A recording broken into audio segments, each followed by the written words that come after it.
don't think I need to remind all of you the significance of today's date, September the 11th. I think it's only appropriate that we say our Pledge of Allegiance. So would you all please stand and join me? Ready? Begin. I pledge allegiance to the flag of the United States of America and to the republic for which it stands, one nation, under God, indivisible, with liberty and justice for all. Very good. Have a seat. Thank you. All right, I'm going to read to you the charging document. The way it works is that the county where the crime is alleged to have occurred has jurisdiction to prosecute that case. So if it happens in Ridgecrest or Bakersfield or Taft, it'd be the Kern County DA's office. If it happens in Riverside or Palm Springs or Blythe, it'd be the Riverside County DA's office. You get the idea, okay? So let me read it to you now. Superior Court of California, County of Kern, Bakersfield Judicial District. People of the State of California, Plaintiff versus Sabrina Limon. Case number BF, Bakersfield Felony, 1668018. The defendant is accused by the District Attorney of the County of Kern of the State of California by this information of the following crimes in the County of Kern, State of California. Count 1. On or about August 17, 2014, Sabrina Limon did willfully and unlawfully, deliberately, and with premeditation and malice aforethought, murder Robert Limon, a human being, in violation of Penal Code Section 187A, a felony. It is further alleged as to Sabrina Limon that the crime was done by one of the following means, and that was willful, deliberate, and premeditated killing. Count 2. On or about and between March 19, 2014 and November 18, 2014, Sabrina Limon did willfully and unlawfully conspire together or with another person or persons whose identity is known, Jonathan Hearn, to commit the crime of murder, a violation of Penal Code Section 187, in violation of Penal Code Section 182A1, a felony. Pursuant to and for the purpose of carrying out the objects or purpose of the conspiracy, the conspirators committed the following overt acts. Overt act number 1. Jonathan Hearn purchased arsenic trioxide. Overt act number 2. Jonathan Hearn mixed arsenic with pudding. Overt act number 3. Jonathan Hearn delivered the pudding with arsenic to Sabrina Limon's residence in Hellendale. Overt act number 4. Sabrina Limon placed the pudding with arsenic into Robert Limon's lunch. Overt act number 5. Jonathan Hearn purchased a cellular phone to escape law enforcement detection. Overt act number 6. Sabrina Limon used the cellular phone provided by Jonathan Hearn. Overt act number 7. Sabrina Limon provided information to Jonathan Hearn of the BNSF shop location in Tehachapi, California. Overt act number 8. Jonathan Hearn went to Tehachapi, California on March 23, 2014 and located the BNSF shop based upon the information provided by Sabrina Limon. Overt act number 9. Sabrina Limon informed Jonathan Hearn that Robert Limon would be working in Tehachapi, California on August 17, 2014. Overt act number 10. Jonathan Hearn shot and killed Robert Limon on August 17, 2014. Overt act number 11. Sabrina Limon did not tell law enforcement about her extramarital affair with Jonathan Hearn. Count 3. On or about and between March 19, 2014 and August 17, 2014, Sabrina Limon did willfully, unlawfully, and with the intent that the crime be committed, solicit another, to wit Jonathan Hearn, to commit or join in the commission of the murder of Robert Limon, a human being, in violation of Penal Code Section 653F sub B, a felony. Count 4. On or about and between March 19, 2014 and April 30, 2014, Sabrina Limon did willfully, unlawfully, and with malice aforethought attempt to murder Robert Limon, a human being, in violation of Penal Code Section 664/187, a felony. It's further alleged as to that crime, it was done with one of the following means, that is, willful, deliberate, and premeditated killing. Count 5, on or about between March 19, 2014 and April 30, 2014, Sabrina Limon did willfully and unlawfully mingle a poison or harmful substance with a food, drink, medicine, or other pharmaceutical product, or placed a poison or harmful substance in a spring, well, reservoir, or public water supply. Said person knowing or should know that the same would be taken by a human being to his or her injury in violation of Penal Code Section 347A1A felony. Count 6, on or about August 17, 2014 and November 18, 2014, Sabrina Limon, having knowledge that Jonathan Hurd had committed the crime of murder, a violation of Penal Code Section 187A, a felony, or that Jonathan Hurd had been caused with such felony or convicted thereof, did willfully and unlawfully harbor, conceal, or aid Jonathan Hurd in such felony with the intent that he would avoid arrest or escape trial, conviction, or punishment in violation of Penal Code Section 32, a felony. That's dated February 17, 2017 by Lisa Green, District Attorney, signed by Eric L. Smith, Deputy District Attorney. To those charges, the defendants pled not guilty, is asked for a trial by jury, so here we are. I'm going to read to you a few jury instructions now. At the end of the case, counsel and I have determined what jury instructions are applicable. I don't know what instructions to give you because I haven't heard any of the evidence yet. But the instructions are in these 2 volumes. I'll show you the size of the print. Okay? You won't get all of the jury instructions, just the ones that are applicable, all right? I'm going to read to you a few now that I always read at the beginning of a trial.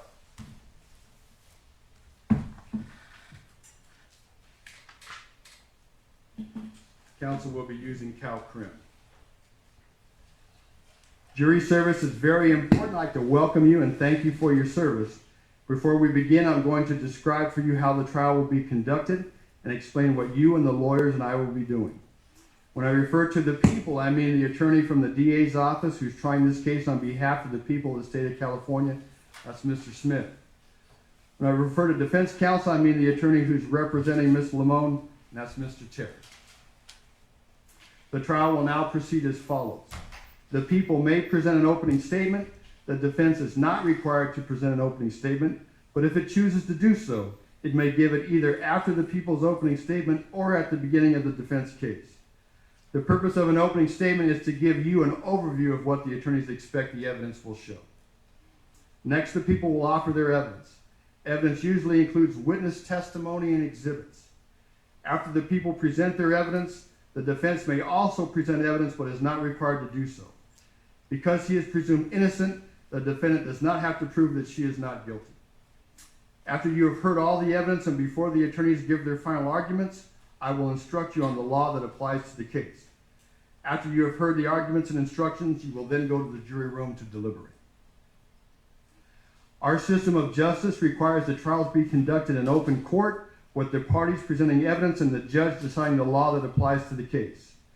It is unfair to the parties if you receive additional information from any other source, because that information may be unreliable or irrelevant, and the parties will not have had the opportunity to examine and respond to it.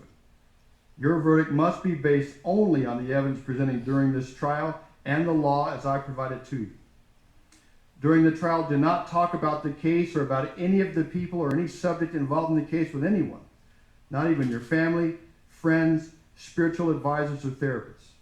Do not share information about the case in writing, by email, by telephone, on the internet, or by any other means of communication. You must not talk about these things with the other jurors either until you begin deliberating.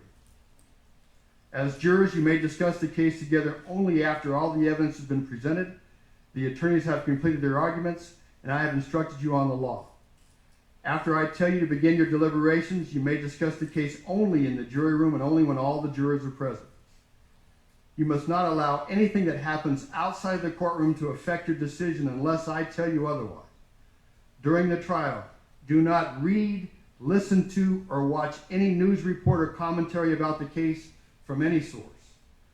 Do not use the internet, a dictionary, or any other relevant source of information or means of communication in any way in connection with this case, either on your own or as a group. Do not investigate the facts or the law or do any research regarding the case. Do not conduct any tests or experiments or visit the scene of any event involved in the case. If you happen to pass by the scene, do not stop or investigate.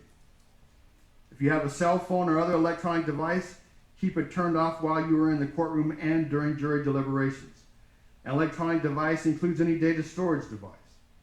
If someone needs to contact you in an emergency, the court can receive messages that it will deliver to you without delay.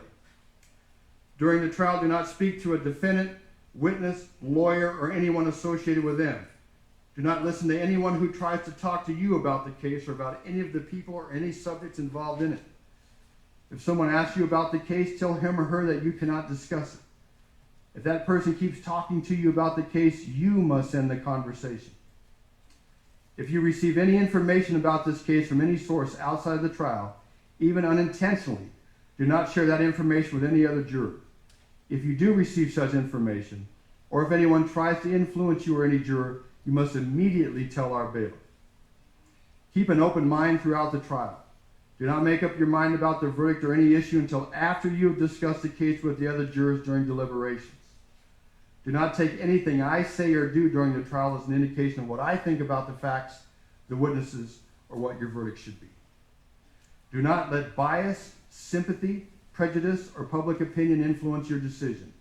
And you must reach your verdict without any consideration of punishment.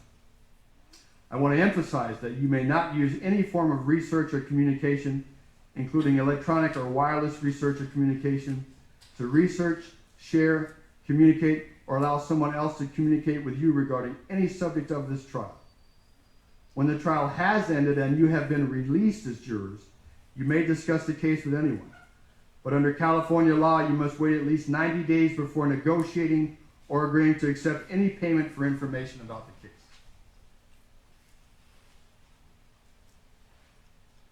You have been given notebooks and may take notes during the trial. Do not remove them from the courtroom. You may take your notes into the jury room during deliberations.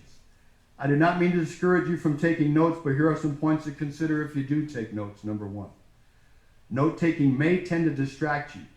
It may affect your ability to listen carefully to all the testimony and to watch the witnesses as they testify. And two, the notes are for your own individual use to help you remember what happened during the trial. Please keep in mind that your notes may be inaccurate or incomplete. At the end of the trial, your notes will be collected and destroyed and will not be a part of the case record.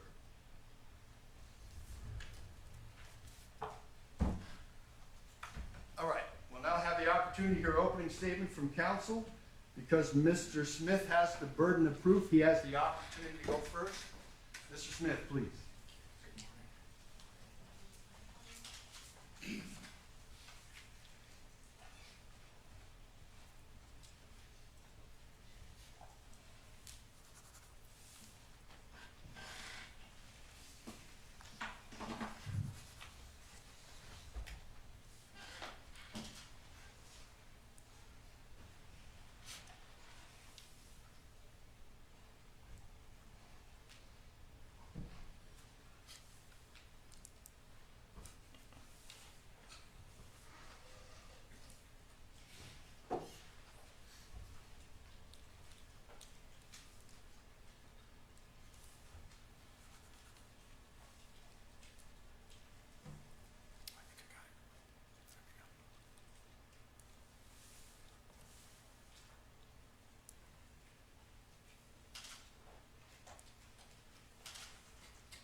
The problem with technology. Sometimes it works, sometimes it doesn't.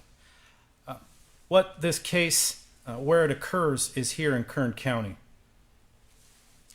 But a lot of it occurred in San Bernardino County, which is our neighbor to the east. The crime itself happened in Tehachapi. It happened in Tehachapi on August 17th, 2014.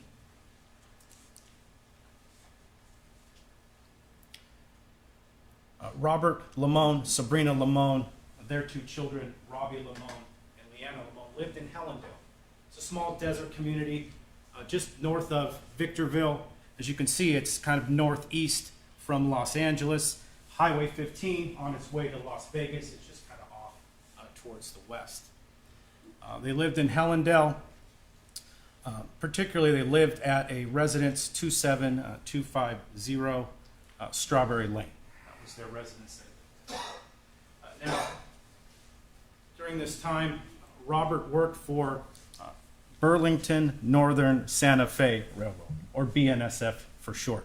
Primarily, he worked up in Bakersfield. There's a big rail yard up there. That's where he would go on most of his duty days. He'd work 8 hours. In the time just before his death in 2014, Robert also began working as what's called a rapid responder. He did that up in Tehachapi.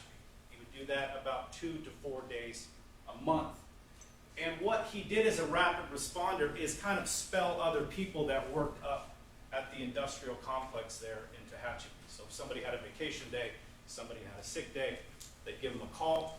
Robert would come up and cover those duties. A rapid responder, somebody who kind of went in the work truck. If a train broke down on the railway up the Tehachapi Loop, they'd work on the trains there. This is the industrial complex where the BNSF shop is located at, just off the freeway. Now, around that same time, Sabrina Limon got a job at Costco. This is the Costco in Victorville. She worked there for a while. To the south of Victorville is Hesperia. Living in that location is Jonathan Herm. Jonathan Herm was a firefighter. One of his duties as a firefighter was to go and buy food for the fire station. He was a firefighter in Redlands, California. And so during the course of his duties, working as a firefighter, living in Hesperia, he would go to Costco to buy the food. And in that time, in 2012, he met Sabrina Limon. Immediately after they met, the months following, they began an affair. This is 2012. Now, throughout the next few years, this affair continued and ultimately led to the death of Robert Limon. Robert Limon, you will hear witness after witness get up there and say how hardworking he was, about how he was a friend to everyone. He was a father of 2. And throughout this trial, you will hear from the mouth of Sabrina Limon and Jonathan Herm that they had a purpose. They had a plan. And that plan was to get rid of Robert Limon.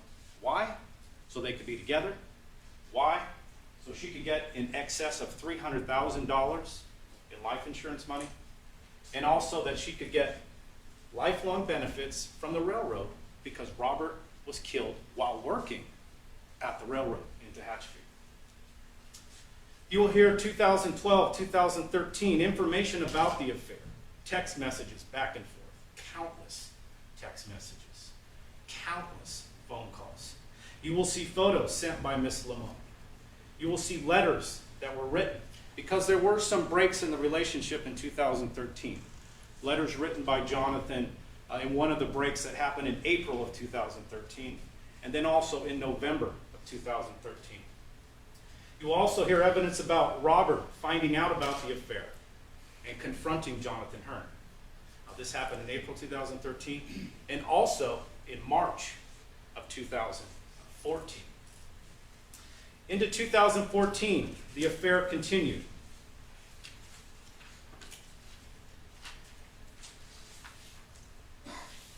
The evidence relating to 2014, one of the items that you'll get in this case is the Valentine's Day letter from Sabrina Limon to Jonathan Herm. I'll read that for you. My Jonathan, this is from February 14, 2014, approximately 6 months before Robert was killed. At this point, I'm going to check that has not submitted into evidence. Mr. Smith, you have a good faith belief that'll be admitted during the course of the trial? Yes, sir. Objections noted, overruled. My Jonathan, I love you. I love you for finding the part of me that I never thought I'd find. I love you for wanting and needing me by your side.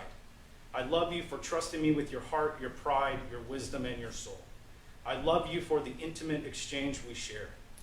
I love you for for me being the one you choose to care for. I love you for the special meaning you have brought to my life. I love you for the hopes and faith in our future together. I love you for giving me a new perspective on life. I love you for wanting to live for God. I love you for seeing me more than my parts and pieces and loving all of who I am. I love you for believing in me and all that I have to offer. I love you for so many reasons. I've only written a few, but in all that years bring to us, I never want to forget that you were made for me and I was made for you. Your first love, Sabrina. About 1 month after that, they began to plan the murder of Robert Limon. Initially, they decided on poisoning as a way to kill Robert. Part of the steps, you heard the overt acts that were read to you. Jonathan purchased some arsenic trioxide, got a fake PayPal account, purchased it from an art supply company, had that shipped to his residence. He also researched how to kill with arsenic using his Google email. You will hear about the plan, the purpose of the plan. They were going to put some poison into his lunch. That lunch would go with him to Tehachapi, and he would presumably eat that lunch and die. You will hear at the end of April, Jonathan did indeed mix a batch of arsenic into some pudding.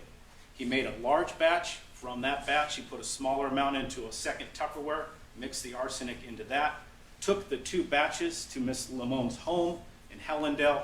One was obviously for consumption by Robert. One was just so it didn't look out of the ordinary that there was an item full of pudding. That Tupperware containing the arsenic was put into Robert's lunch. He went to work with the arsenic in his lunch. At some point during the day, Miss Limon, Jonathan Hearn were kind of talking about what if we get caught, what could lead us to get caught. And they kind of settled on, well, since there is so many phone calls, there is so many text messages, one of the easiest ways would, of course, be for them to trace our phones. So because of that, they decided to call off the poisoning, and that day, the next day, Jonathan Hearn bought what you will hear Sabrina Limon later call a burner phone. Now that they had the burner phone, the phone calls continue, the text messaging continues, and they continued to plan the murder of Robert Limon. But they settled on Jonathan going to Tehachapi and shooting and killing Robert. Now, Jonathan took over the primary planning of going to Tehachapi because he was the one that was going to do it. You will hear how Jonathan Hearn was actually getting trained how to be an arson investigator. So he was a firefighter. He was wanting to be in law enforcement portion of working as a firefighter. Some of the things that he did, he purchased what's called a murder kit or clothes from Salvation Army to kind of hide what he looked like. He purchased a mask. He built a silencer out of a flashlight. What did Sabrina do? Well, she provided information. She had been up to Tehachapi to the BNSF shop, which, by the way, is extremely hard to find. There is no markings on that building. There is a single parking curb that says BNSF on it. So she provided information about where the shop is located. Jonathan Hearn actually did reconnaissance of the shop on a trip back from Monterey, May 23rd, 2014. Took photos of the location, and all throughout this time, he was on the phone with Sabrina Limon. She would also keep him informed of the days Robert worked in Tehachapi, and that's what ultimately happened. August 16th, Robert Limon gets the call, can you come work for me? Robert goes to work, August 17, 2014. Jonathan Hearn gets off of work in Redlands, heads home the whole way, on the phone with Sabrina. He gets to his residence, gets everything together, talks to her for about 80 minutes, gets on his motorcycle, heads to Tehachapi. When he gets to Tehachapi, you will see video of this. He walks through the yard at Goodrick Road, ultimately comes to the BNSF shop. The doors are open to the shop. He looks in. Robert's there, actually offers him a drink. Robert Limon offered Jonathan Hearn a drink because that's the kind of guy he was. Jonathan Hearn pulled out a gun, shot and killed Robert Limon.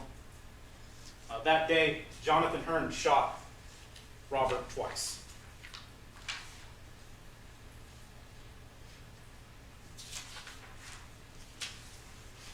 Robert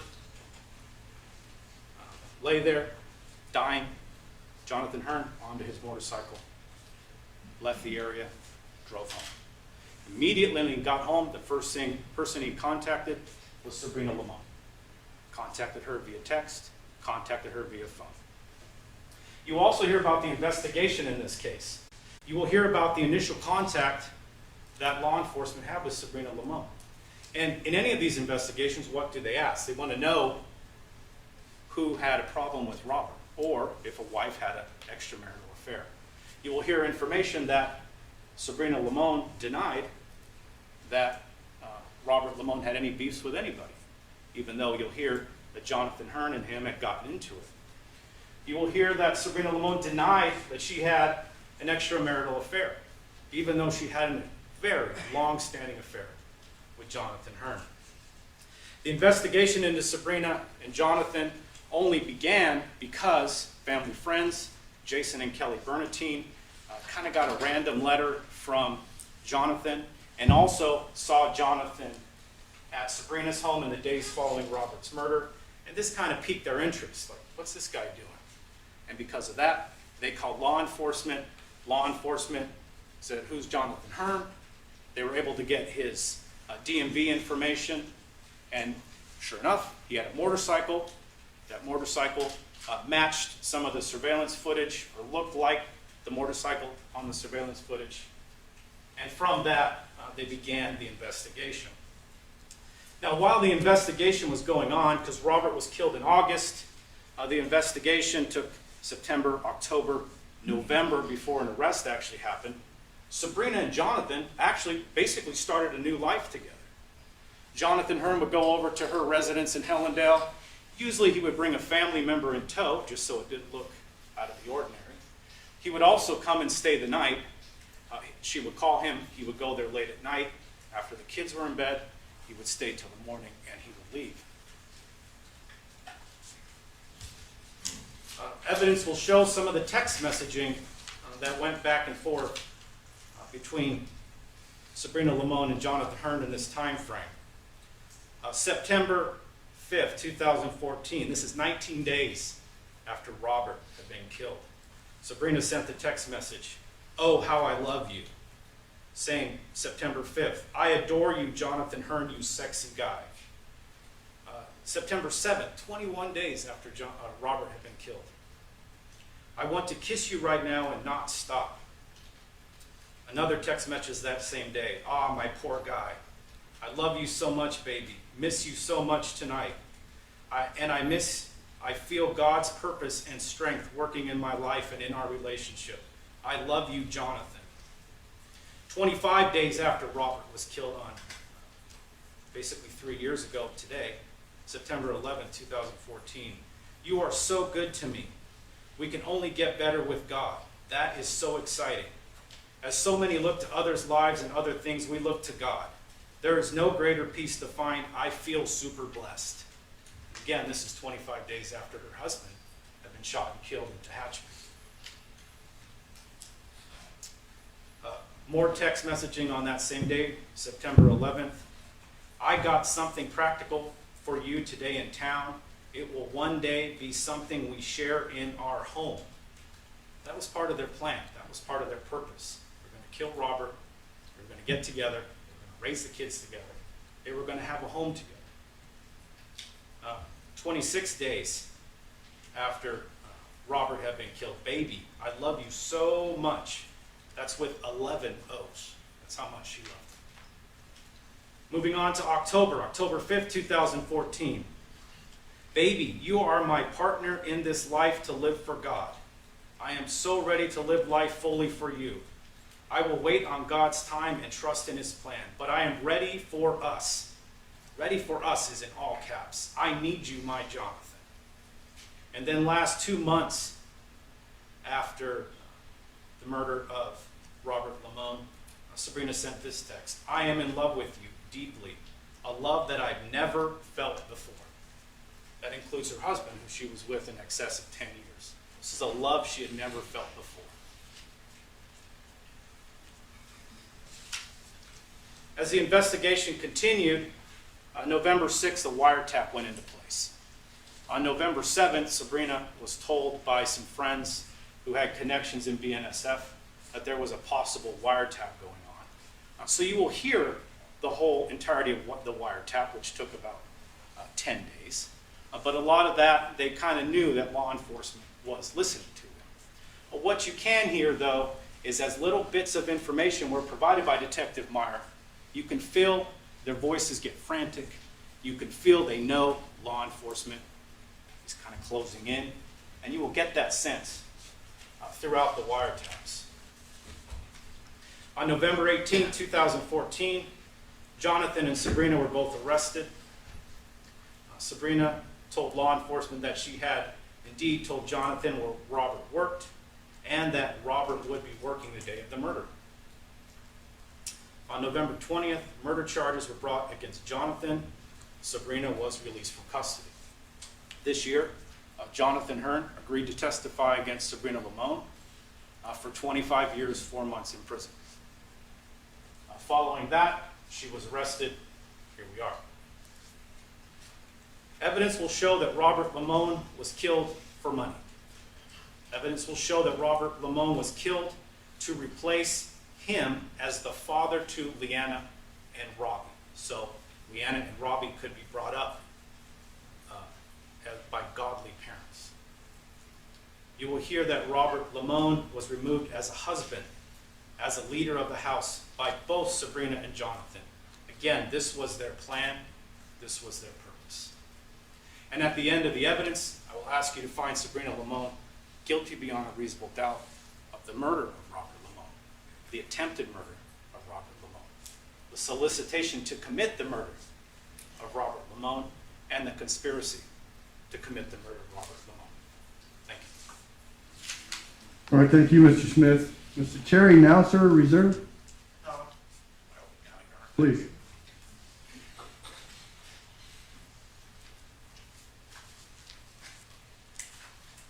Good morning, ladies and gentlemen. This is one of the few times I actually get to talk to you directly during the course of this trial.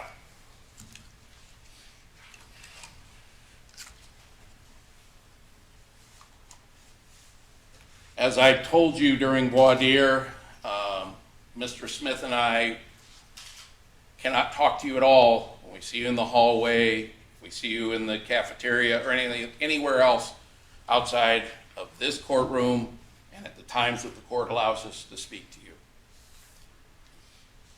So this is one of the few times I get to actually talk to you directly. Now, what Mr. Smith just went through is what he believes the evidence is going to be and what his view of the evidence. That is not evidence, any more than what I say is evidence. The evidence is what you hear from the witnesses, what you see during the course of this trial, what physical objects are brought before you to view. That is evidence. Now, there's been a lot of talk about this case being a love triangle case. And it's not a love triangle, ladies and gentlemen. I would call it more a love polygon. In other words, it has so many sides that it's not limited to just 3 people. Sabrina Limon met Robert Limon when she was 18 years old. They began seeing each other. Shortly thereafter, they basically moved in together. She got married to Robert Limon when she was 20 years old in Arizona. They moved to California, and Robert began working for BNSF Railway. Shortly, or a few years later, they had their son, Robbie. And you'll have an opportunity to see Robbie and hear him testify during the course of this trial. When Robbie was about 5 years old, Robert and Sabrina decided to get involved in what we call an open marriage. They got involved with wife swapping, it's partner swapping. That was something that they agreed to do as a couple. They got involved with another couple. And ultimately their group expanded over time to a number of couples involved in what we would call a swingers group. And that includes persons such as witnesses that Mr. Smith referred to, Kelly and Jason Bernatine. They were also part of this group, and they would go on adult-only type vacations together and engage in, they'd party and engage in sexual conduct with each other. All of this was going on when Sabrina and Robert were married. This was the lifestyle that they had entered into.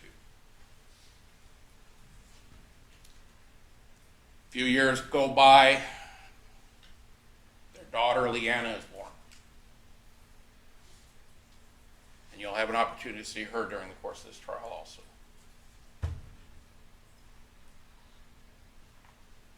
They continue to be involved in this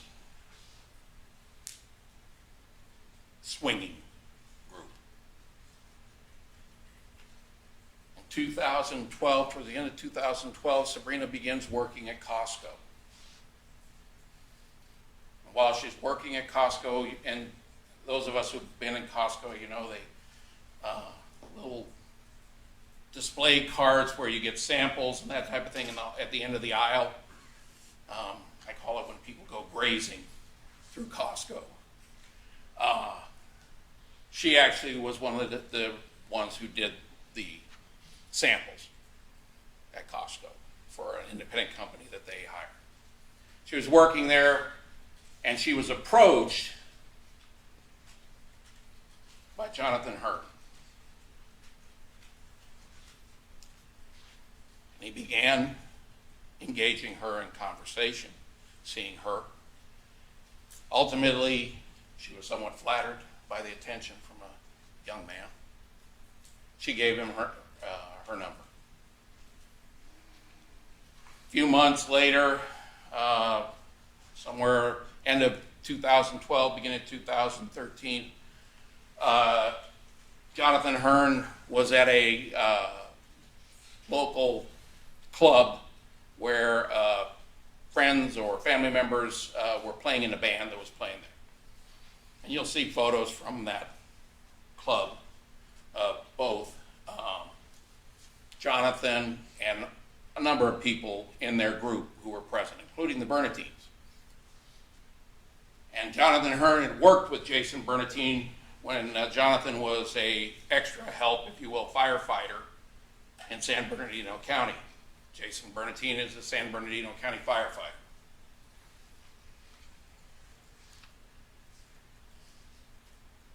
Sabrina and Jonathan Hearn began seeing each other just socially and talking and having coffee, and over time that developed into a romantic relationship. We're not going to get up here and deny that they weren't involved in an affair. Of course they were. Was it off and on? Pretty much. Did Robert find out about it? Yes, on 2 different occasions. Now, the police referred to the course of this investigation what they call a burner phone. Well, those are phones that they had obtained because they were still involved in the affair. And it was after Robert had found out for the second time and told Jonathan to quit seeing Sabrina, but still he pursued her.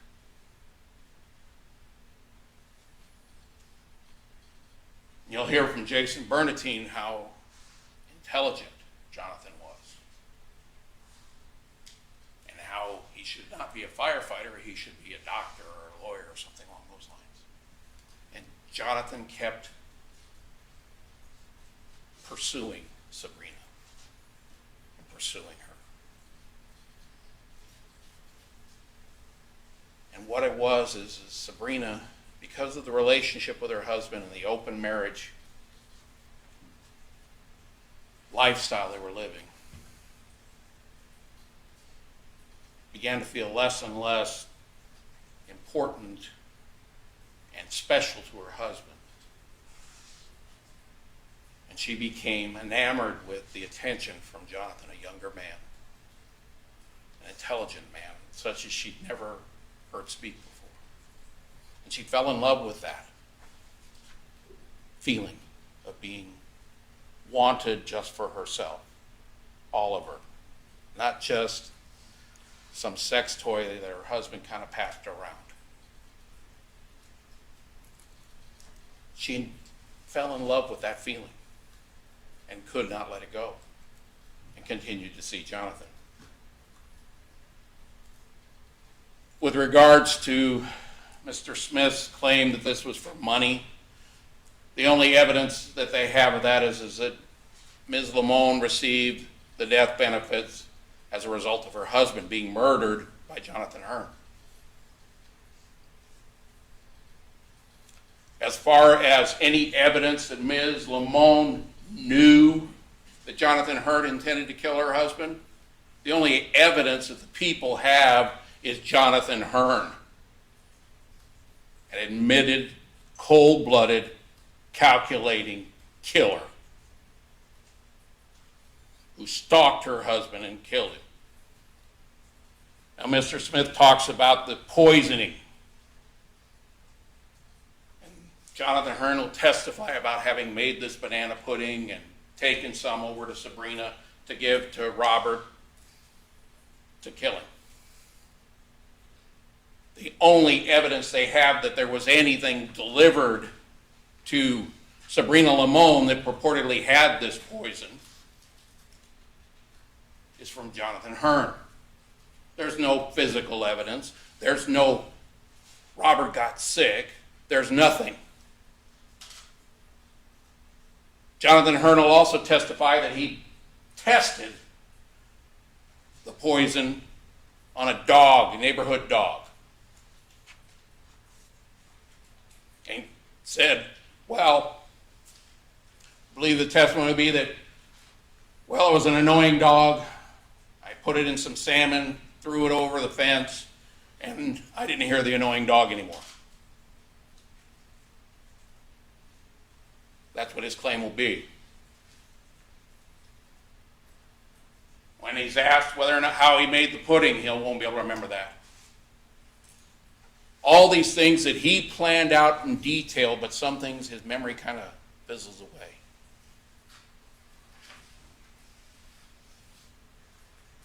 Am I going to say that after her husband was killed, that Sabrina wasn't vulnerable and needing?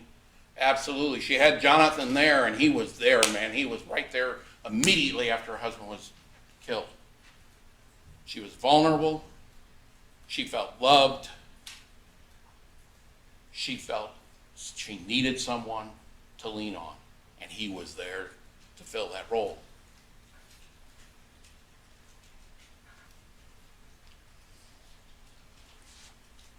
Did she stop loving him because her husband had been killed? No. She still loved him. People are fully capable of loving two people at the same time in different ways. We all are. We have that capability as human beings. Jonathan made her feel different. He was smart and intelligent and spoke in a way she'd never heard before. And she loved the feeling, and he played on that and used that and manipulated her. And he killed her husband. Now, he's going to claim that he did it at Sabrina's behest. That she asked him to do it. There'll be no evidence other than his testimony with regards to that. There'll be a lot of phone calls back and forth. Some of them are longer, some are shorter. There'll be text messages. And they'll try to get innuendo as to what that meant. And Jonathan will tell you he'll remember some of it, but not all of it. He's got a convenient memory, and you'll hear it.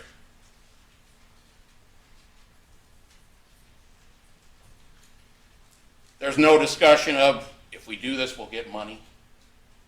This is what Robert's death benefits are. There's no evidence of that they had any discussions about that, or that Sabrina ever mentioned it, or that it ever came up.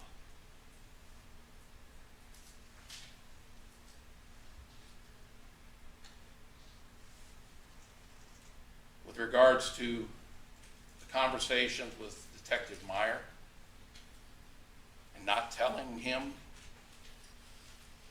about their lifestyle, not telling him she was involved in an extramarital affair, with regards to not telling him about Robert and the women he was involved with, she was protecting the memory of her deceased husband, who we're all flawed human beings, but he seems like he was a very decent guy.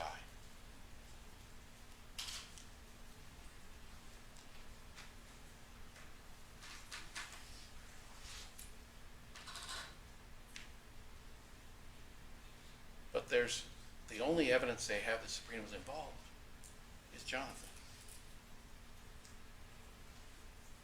The reason she didn't tell Meyer about the extramarital affair is because Jonathan told her not to. He'll claim that she was in control, that a high school dropout was in control of somebody who was a firefighter, arson investigator, and according to Jason Bernatine, extremely intelligent.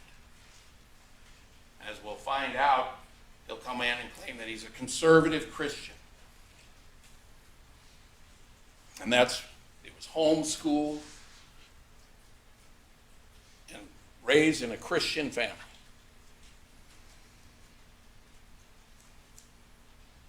That's what he's going to come in and his testimony will be. But he was highly intelligent, and he manipulated Sabrina Limon. And he decided, he knew Sabrina was never going to divorce Robert, but he had to have her. She had to be his. And in his mind, the only way to get that, to have her, was to get rid of Robert. She would never leave Robert, because ultimately she loved her husband. She loved the father of her children. She loved her life. Jonathan filled some need in her to be wanted only for herself. But that doesn't mean she didn't love her husband. Ladies and gentlemen, when all is said and submitted to you, and you viewed all the evidence, both the evidence that's presented by the people on direct and the evidence that's presented to you during the cross-examination of witnesses, and ultimately witnesses the defense may put on to testify, I ask that you keep an open mind and you evaluate and question. That's your job. Mr. Smith's job is to advocate on behalf of the government. That's his job. He's an advocate. I'm an advocate on behalf of Ms. Limon.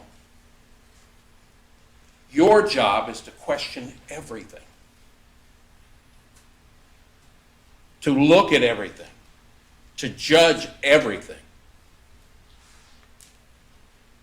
not to blindly accept, but to question everything that's brought before you, and to see if the people have met their burden of proof beyond all reasonable doubt. Because that is their burden, and that's the oath that you took as jurors to hold them to that burden of proof. We believe once you've heard all the evidence and evaluated it for yourself and examined it, that you will find Sabrina Limon not guilty of all charges. I'm going to thank you ahead of time for your attention, because this is going to be a little bit drawn out. It doesn't go as quickly. This is not 1 hour. We get it done, everything in it in an hour. It takes time. We're going to have to make adjustments on the fly on occasion because of witness issues. I appreciate your time, your attention during the course of this trial. Ladies and gentlemen, thank you very much. All right, thank you, Mr. Terry. Mr. Smith, your first witness. Chief Call Deputy Montecore.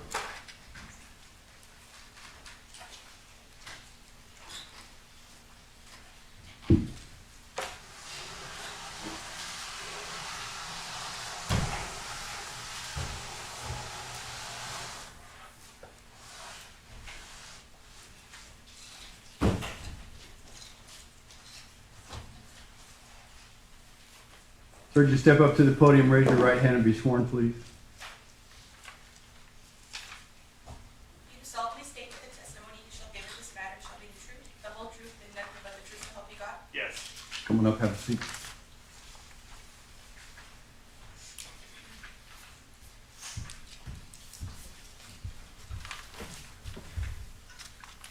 Morning, sir. Can you tell us your name and spell your last name for the record? Good morning, Marcus Moncur, Moncur.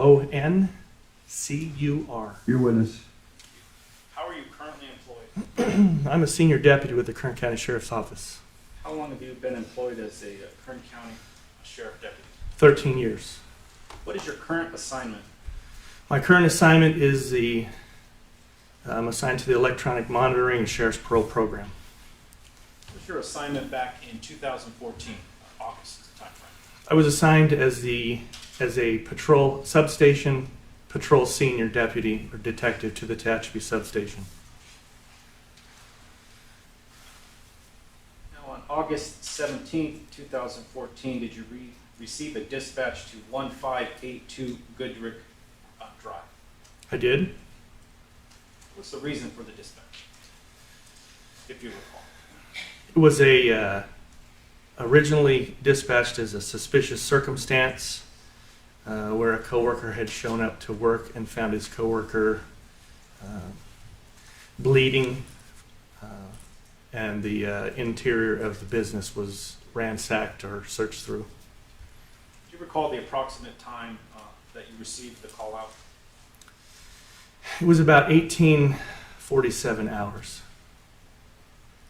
Now, once you received the dispatch call, what did you do? Deputies, myself and two other deputies, responded to the location. And do you recall the names of the two other deputies?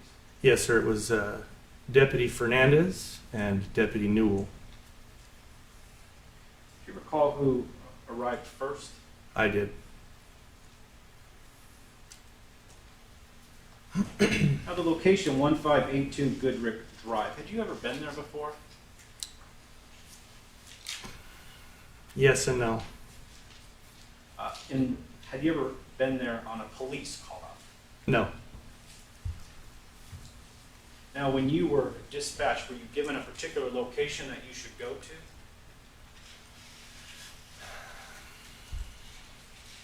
No. So when you were en route, what were you looking for? Basically a reporting party, someone to flag us down, something that was obvious to me that the reason we were being dispatched. Now, when you arrived at the location, what did you see?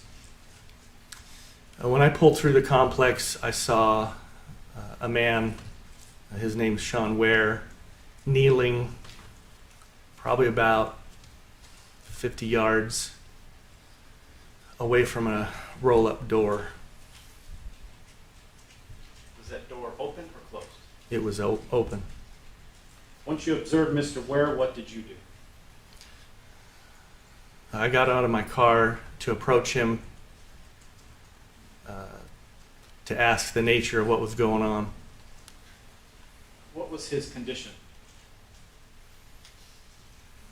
He was knelt down, I believe, his face in his hands, crying and kind of panicking.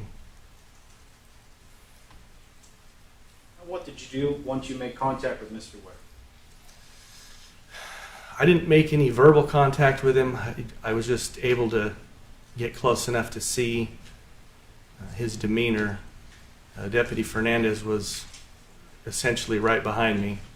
I sent her to talk to him. The open roll-up door caught my attention, and so I turned my focus to the building. Once you turned the focus to the building, where did you go? I went directly to the open door, looked inside quickly to ascertain what was going on.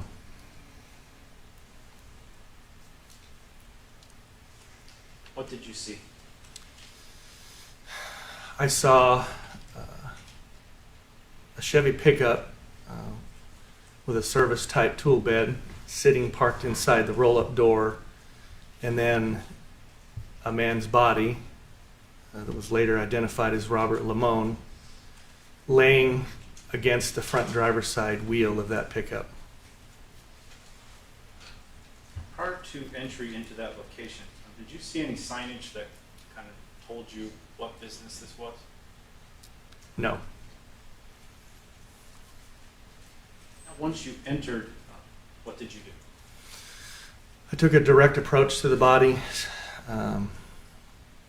and when I got to where I could see better, I saw Mr. Limon was laying in a pool of blood. There was a lump on top of his head.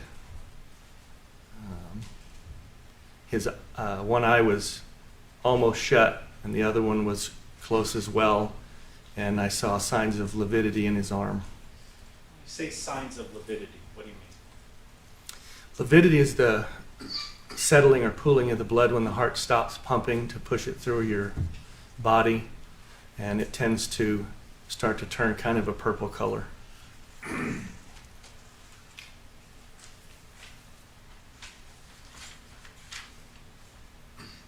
After making those observations, what did you do? I radioed for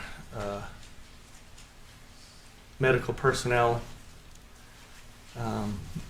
and then I asked Deputy Fernandez to basically cordon off the area as a crime scene. How long did it take for medical personnel to arrive? I don't remember the exact time, but it was fairly quick. Now, when they arrived, did you observe what they did? The medical personnel. A little bit, yes. What did you see? They attached, I'm not familiar with their equipment, but they attached a piece of equipment that looks for signs of life in the body.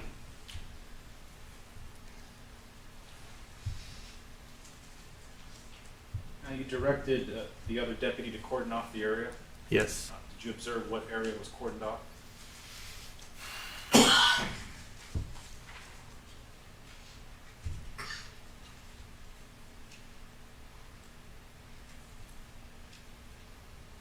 I'm sorry, it's been a while. I believe we cordoned off with crime scene tape at least the major opening and extended it to would be the west.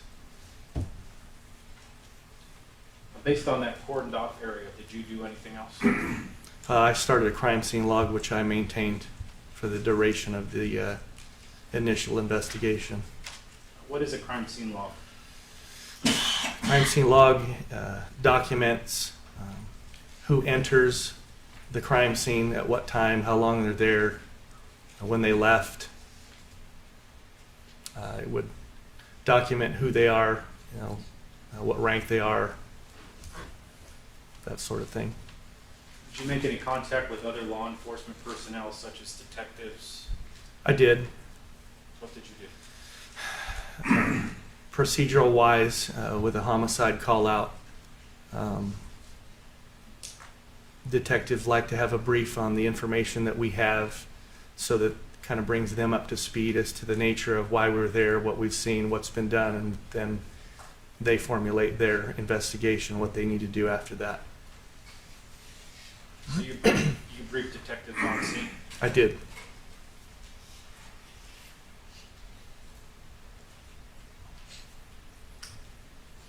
Nothing further. So Cherry Cross? Yes, just.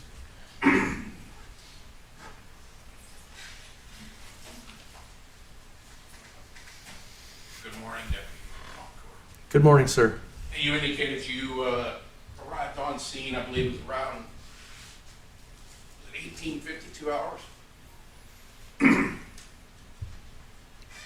Roughly, yes, sir. Okay. And for those of us who are not all that sharp on military time, that's 6:52 p.m.? Yes, sir. Okay. And you indicated that you made initial contact with Sean Ware, is that right? Or you saw him? Yes. Now, were you in a unit by yourself? Yes. And was it Deputy Fernandez? Was she also in a unit by herself? Yes. And she arrived shortly after you did, is that right? Yes. Did you arrive kind of in tandem at the same time? Essentially, yes. And you indicated that once you arrived on scene, you made the initial observations as to the body laying on the floor of the warehouse, is that right? Yes. Would it be accurate to say that you did not interview Sean Ware? That's correct. That was done by Deputy Fernandez? Yes, sir. Okay. And you called for medical personnel, is that right? Yes. How long after you arrived at the scene, saw the body laying on the floor of the warehouse, and made your assessment of the scene, was it before you called medical personnel? Almost immediately. So you were there at 1852, and you almost immediately called for medical personnel to show up, is that right? Yes. And you called for medical, were you calling for firefighters or paramedics from the fire department? No, we just generically asked for medical aid and then dispatch handles the rest. And what ended up happening was personnel from the fire department showed up, is that right?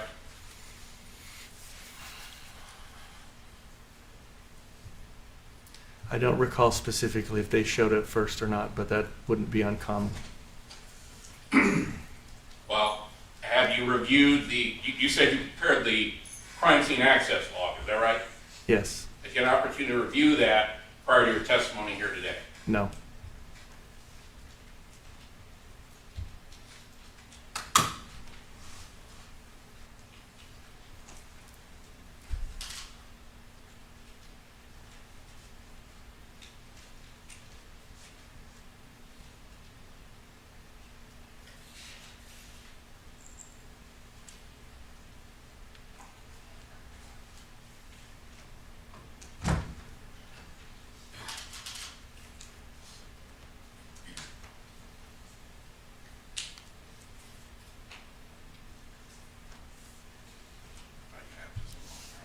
Sure.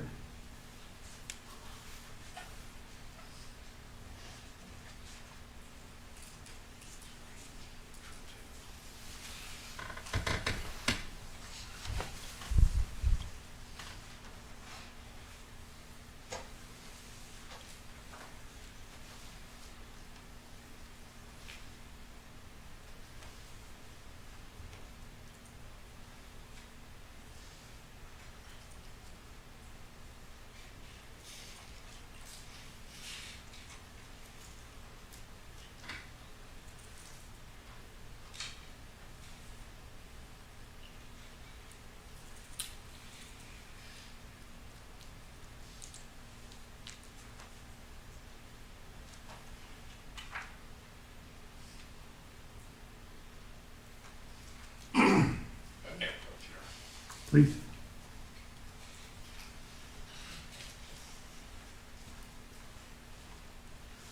Ask you to take a look at that document. Is that the crime scene access log that you prepared?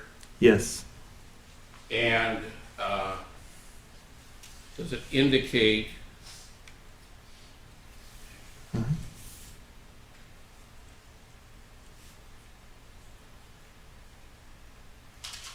what time that the paramedic personnel and fire personnel arrived on scene, according to your access log? It does. What does it indicate?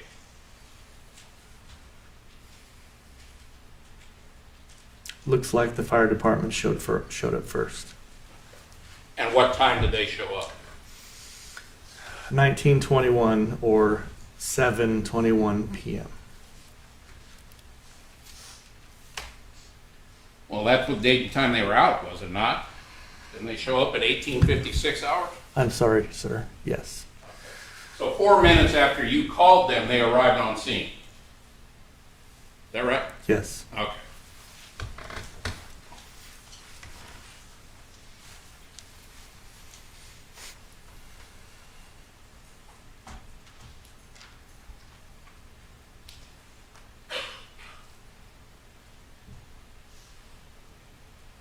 And it was after they arrived on scene that they then used whatever equipment it was to do some assertion as to attempting to locate vital signs on Robert Limon. Is that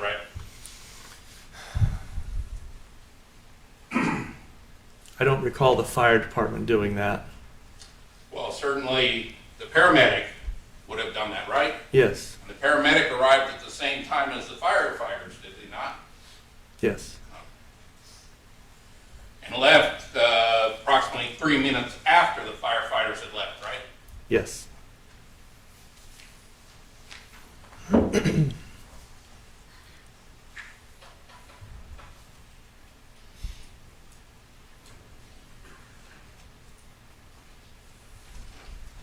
have no further questions at this time, Your Honor. Mr. Smith? Just sit down, Walker. Thank you. Thank you, sir.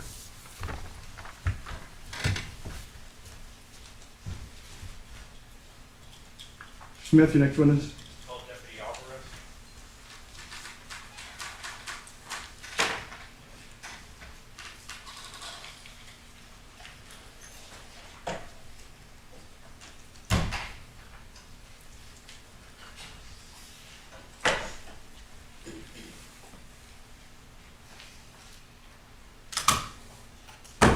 Would you come up to the podium, raise your right hand and be sworn, please?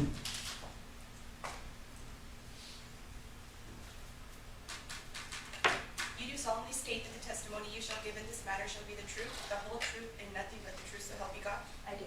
Come on up, have a seat.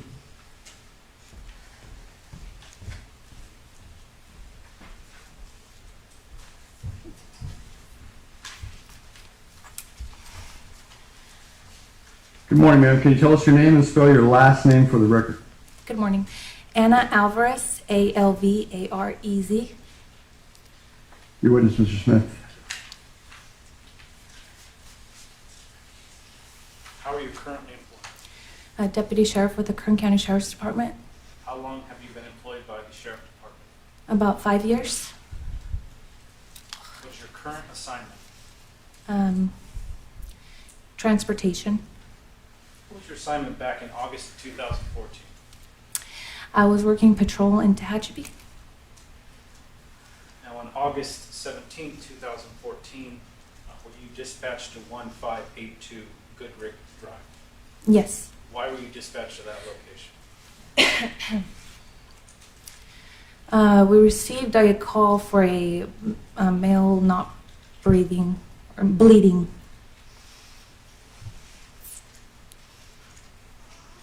Call what time you received the dispatch? I believe it was around 6:48 p.m. Now, 1582 Goodrick Drive, what's at that location? Warehouses. Now, in your law enforcement capacity, have you ever been to that location before? I've passed by there, but not for calls of service that I recall.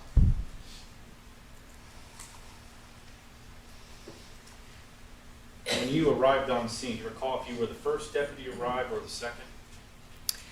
I arrived with two of my partners at the same time. Who else arrived with you? It was Senior Deputy Montecore and Deputy Newell. Were you all by yourself, separate vehicles, or Correct, separate vehicles. what did you observe upon arriving at 1582 Goodrich Drive? I saw a white male on his knees, appeared distraught. Now, when you observed that, what did you do? I exited my vehicle and I approached the male. You said that he was distraught. Were you able to speak with him? Yes. What was his demeanor when you spoke with him? I don't recall if he was crying, but he was on the verge of, it appeared, shaking. Do you recall the name of that male Yes. and his name? Sean Ware. What did he tell you? He told me he has two kids and pointed in the direction of an open warehouse that I would describe as a warehouse. Did he tell you anything else at that time? Objection calls for hearsay. Effect on here, Mr. Smith? Yes, Your Honor. Subject to a motion to strike at this point, Mr. Terry, I'll allow it. Go ahead. Not at that moment. Did he, that being Mr. Ware, direct you towards anything? He pointed inside the warehouse. Now, after Mr. Ware pointed, what did you observe? I entered the warehouse and I saw broken glass, paperwork on the ground, and I observed a male on the ground bleeding.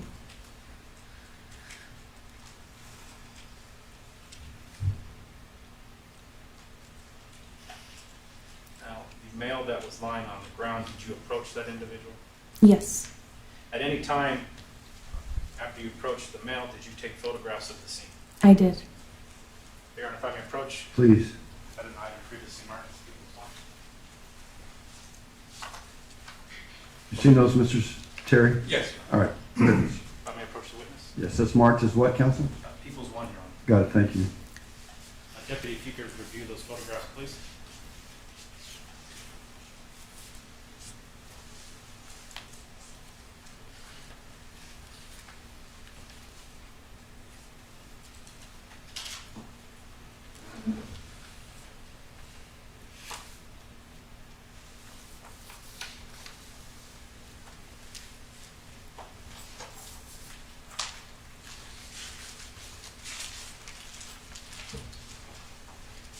Deputy, People's One is a packet of 4 photographs. Do you recognize the contents of the photographs? Yes, Those photographs, were they taken by you? yes, Are they a true and accurate representation of what you saw August 17, 2014? yes, sir. Your Honor, I would request People's One be moved into evidence at this time, be allowed to publish. Any objection? Submitted. Be admitted. Proceed, counsel.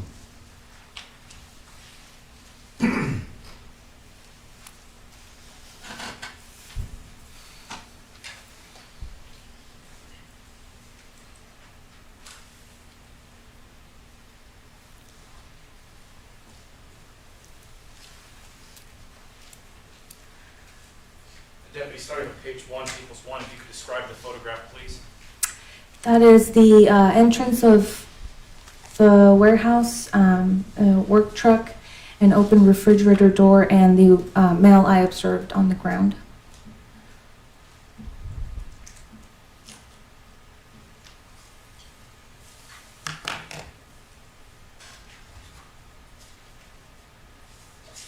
On to page 2 of People's One. You could again describe the photograph, what you're taking a photo of.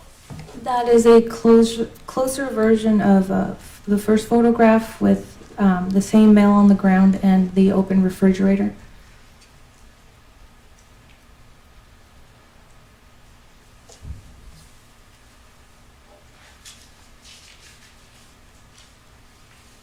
Page 3, People's 1.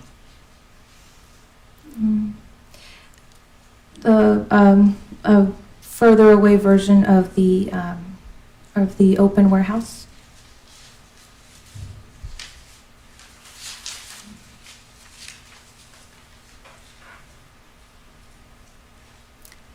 Page 4, People's 1. The male I observed bleeding on the ground.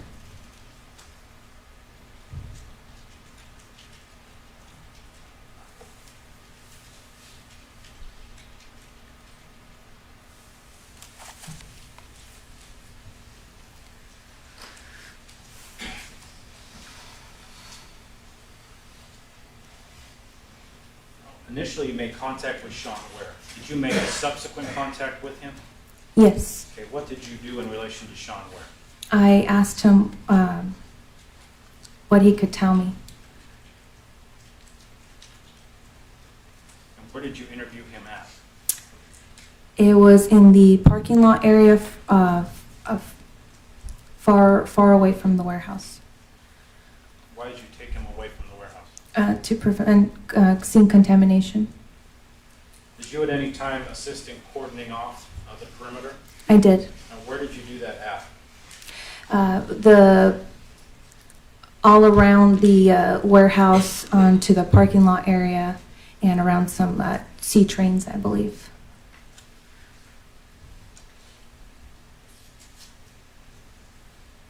You said that when you went into the office, you saw some broken glass, some paperwork on the ground, and a mail. Yes. Did you see any other individuals within the shop when you went in? Outside, I did. But inside, you did not see anyone else? I did not.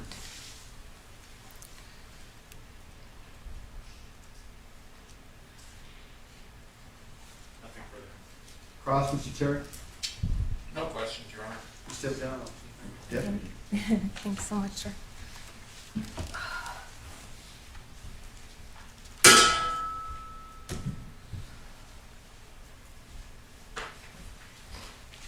Mr. Smith? People call Sean Ware.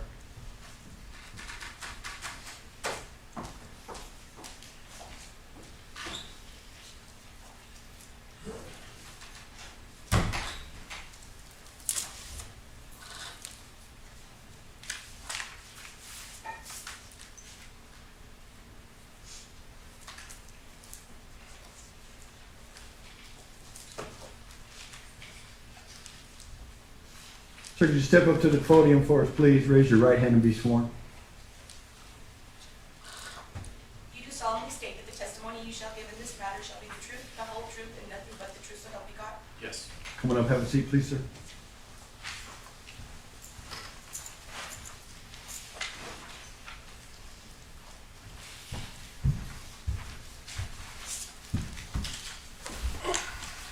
Good morning, sir. Can you tell us your name and spell your first and last name for the record? Sean Ware, ShaunWare. Your witness, counselor. How are you currently employed? With BNSF Railway, How long have you worked for BNSF? 13 years. Now, where are you currently located at? In Kansas City, Kansas. August 2014, where were you working at? Out of Tehachapi, California.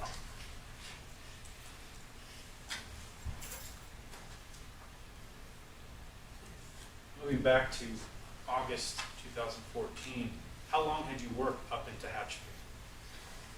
A little over 2 years, I believe.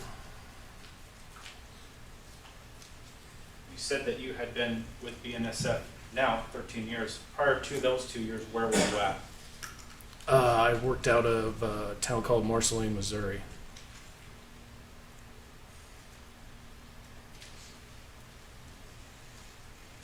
In those 2 years at Tehachapi, what were your primary duties? Just to help expedite train movement. Anytime there was a problem with trains, we went and took care of it. Now, when you say a problem with trains, can you just describe? Any sort of mechanical problem or just any reason that they would ever have to stop, we would go. Do you have any particular training that allows you to do that job?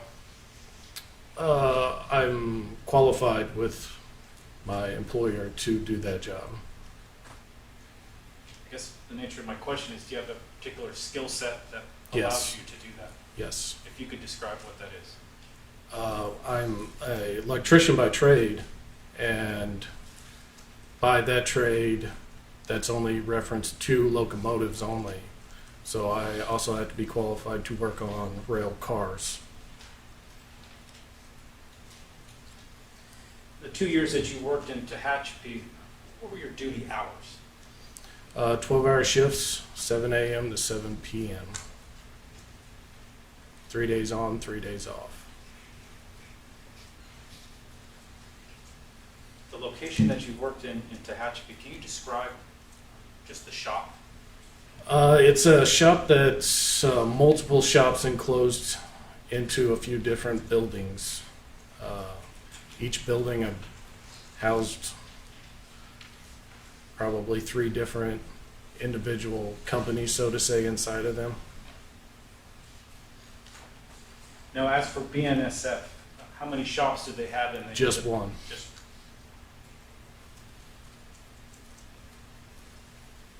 the BNSF shop that you worked in, can you describe that location, please? We were on the south corner lot, so to our south there was a walkway to go through there between the next building, and then to our north side was just a couple other shops. Our shop itself was a one walkway door, one large garage door through the front, and then one walkway door through the back side of it. And then it was just open garage space with our tools and our parts, and then one office cubicle inside of there. When you say your tools and parts, what type of stuff would be kept at the shop? Pipe wrenches, some of our torch equipment, different commonly used parts that we would have to change out on trains.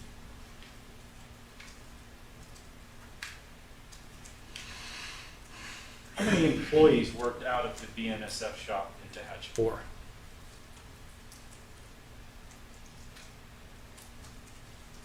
Now, during your 2 years there, was that always the same 2 or 4 employees?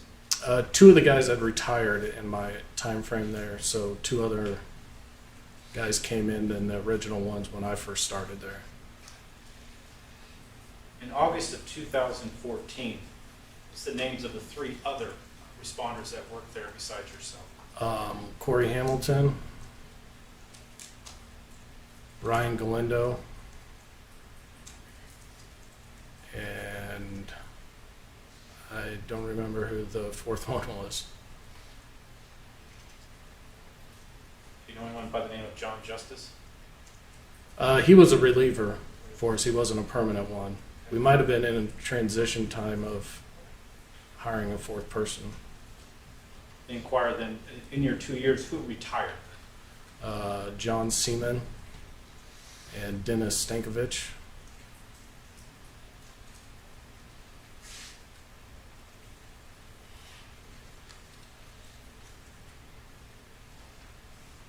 Do you recall when you met Robert Limon? Yes. The approximate time frame? Probably early September of 2012.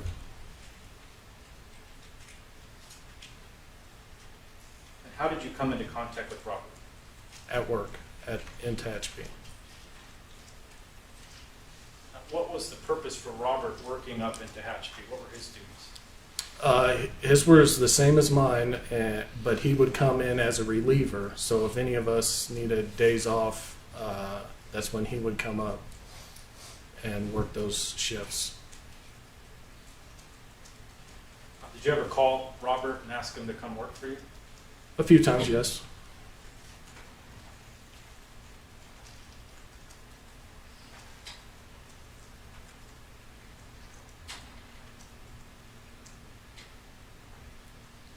Now, from September 2012 to his death in August of 2014, did you ever hang out with Robert Limon in a social setting? A few different times, yeah. What was he like? He was a very friendly guy, very outgoing.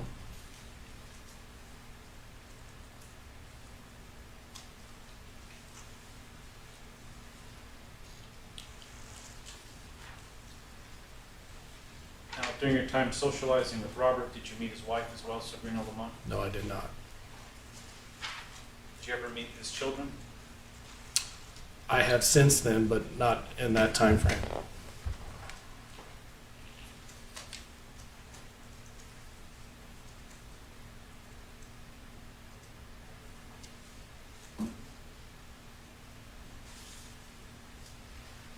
Now, when someone comes to that BNSF shop in Tehachapi, do you work with others or do you work by yourself? You're by yourself.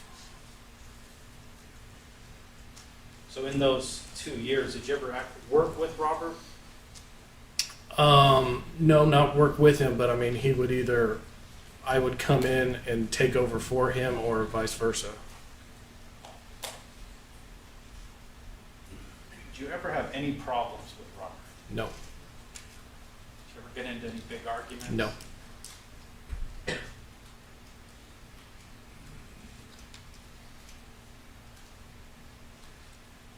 Were you aware of any? No.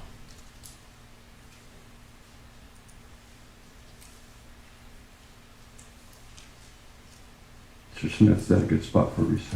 It is. All right, we're going to take our morning recess. The jury leaves first. Remember not to form or express any opinion or discuss the case. We'll see you all back in 15.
come to order. Department 6 is back in session. All right, go back on the record in People versus Limon. Record reflects she's present in court with her attorney and the people are represented.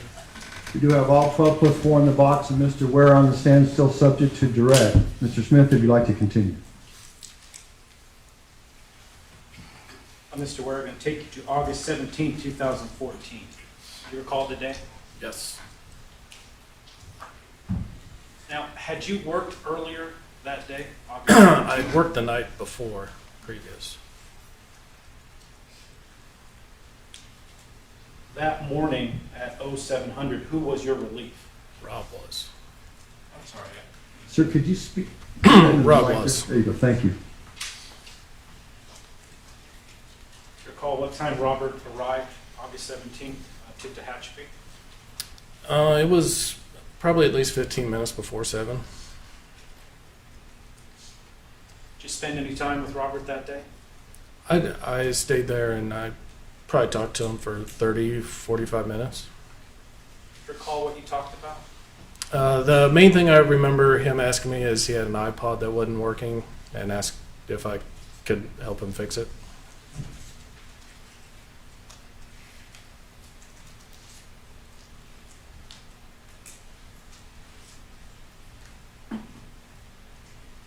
After you spoke with Robert, where did you go?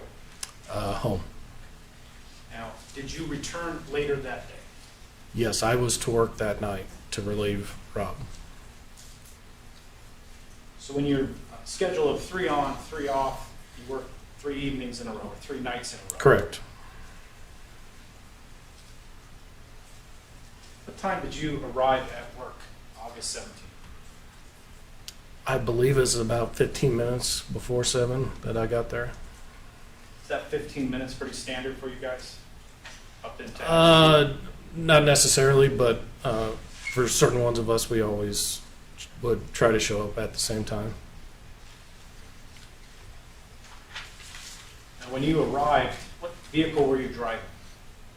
I was driving a company truck. Let's talk about the company trucks. Can you describe them, please?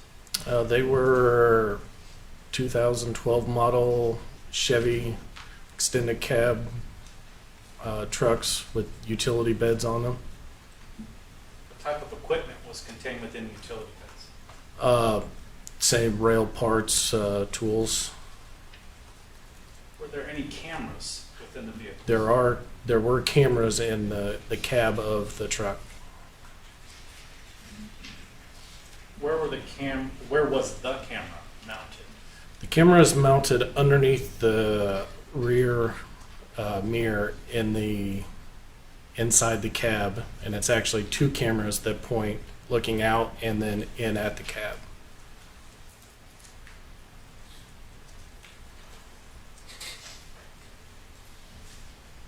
When did those cameras work? Like, was there a particular time? They're designed as a safety device, so if we're ever in an accident, they trip and they record 8 seconds previous to the incident that took place. Or if you need to, there's 2 blue buttons on those cameras that you can push and it will automatically start recording. So a person can either manually activate them while seated in the vehicle, Correct. or if the vehicle is in a crash, Correct. that it will automatically record. Correct. When those 2 situations are not in effect, what happens to the video? To my knowledge, nothing.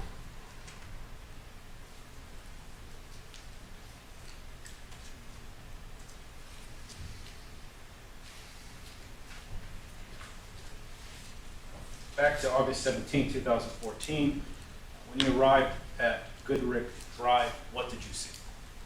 I found the shop completely closed up. Was that significant to you?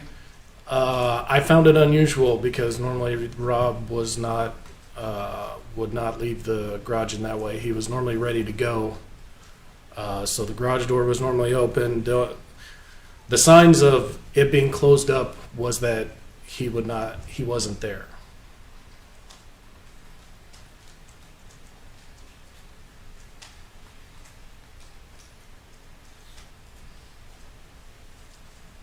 After observing the garage door down. What did you do? I opened the garage door. What did you use to open it? We had garage door openers in our trucks.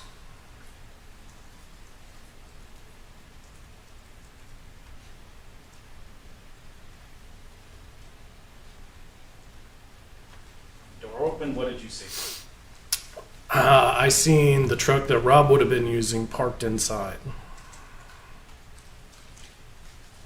Now, at this point, what were you thinking? At this point, I was thinking something's off. Because, like I said, he normally did not have the shop in that state when he was there. Okay, you saw the truck, you're now inside, where do you go? I walked down the passenger side of the truck, and once I got towards the front of the truck, that's when I seen a light bulb busted on the ground. Now, at that point, what do you think? At that point, I was really thinking that something is off, and that's when I started to look for Rob himself. You saw the light, where do you go next? Well, it took my attention because we had tall 18-foot ceilings. So I seen the bulb and I was looking up at the ceiling as to where it came from. And then I started to turn towards our office to go inside there. Your office from where you're standing, is it to your left or to your right? It would have been to our right. And that door was open, which was also unusual Why is that unusual? because that's a air-conditioned and heated office. So we didn't have the door open.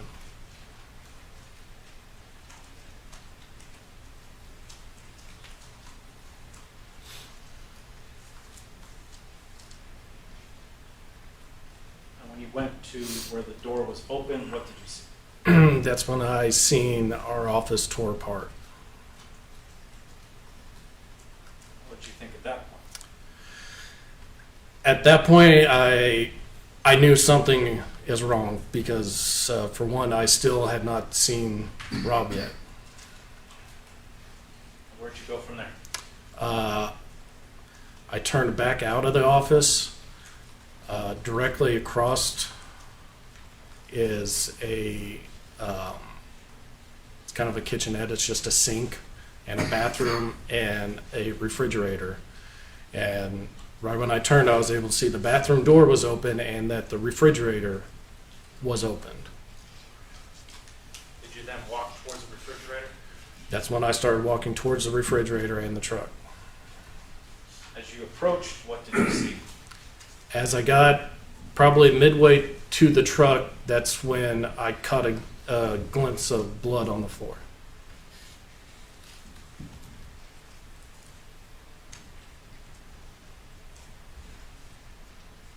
You said you saw a glimpse of blood. Can you just describe that, please? There was a pool of blood that was by his head that was past the front tires.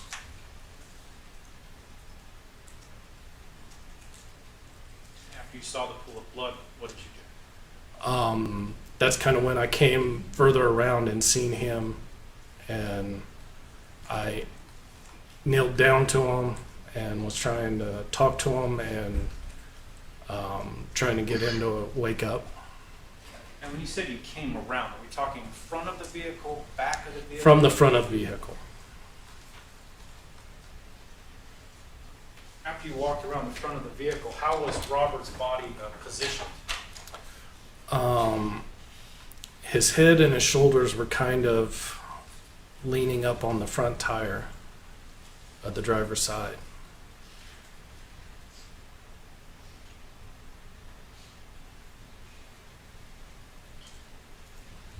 Did you move him in any way? I did later, not at that point. So you walked around, you see Robert, he's leaning up against the front tire. Correct. You try to speak with him? Yeah, I knelt down to him and was, trying to talk to him, trying to get him to acknowledge me. Do you recall what you said? I was just saying, Rob, what happened? And was asking, saying, wake up, buddy. Did you get any response? None. Did you check to see if he was breathing at all? Later I did.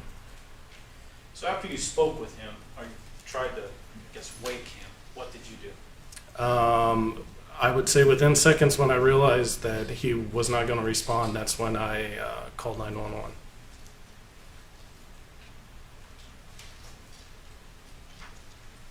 After you called 911, what did you do? Told them I needed help. They asked if I would be willing to try to resuscitate him. I told them yes, I would, and I tried to follow through their instructions. Now, at that time, did you move Robert? Yes, they told me to get him flat on his back.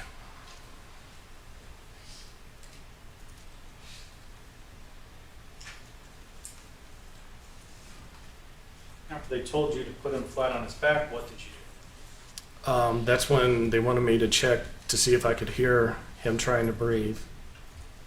What did you hear? Nothing. Did they give you further instructions? They had wanted me to get my hands on his chest. And when I did that, that's when blood started to come out. Where did the blood come out of? From his mouth.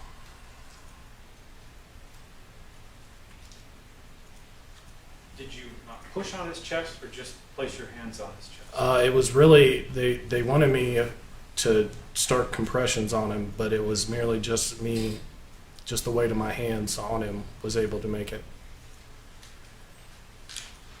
Now, after the blood began to come out of his mouth, did you then try to do compressions on Robert? No, because I said it over the phone that blood came out, and that's when they told me to leave the building.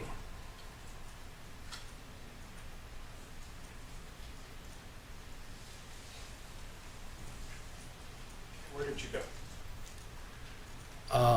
I went directly out the garage door.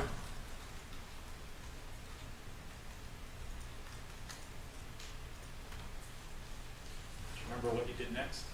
At that point, the neighboring company, he had came out, and I guess he had heard me talking on the phone, and I told him that I think Rob's dead, and that I did not know or understand what has taken place.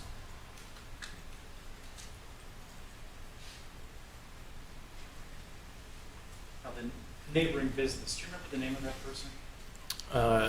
It was Bruce. I don't remember what his last name was. Did you see where Bruce went? He just kind of looked inside.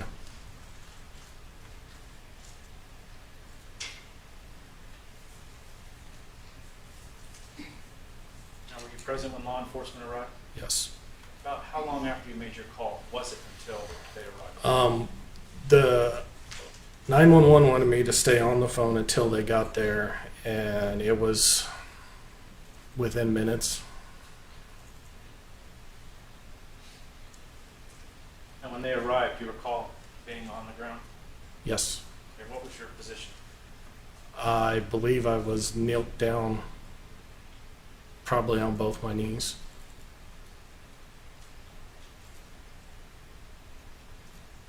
What was your condition at that time? Not very well. I was really confused on what was happening at that time. When you say confused, what do you mean? Well, for one, I didn't expect to walk into that, and I just couldn't figure out a reason of why it would have happened, of what happened to him.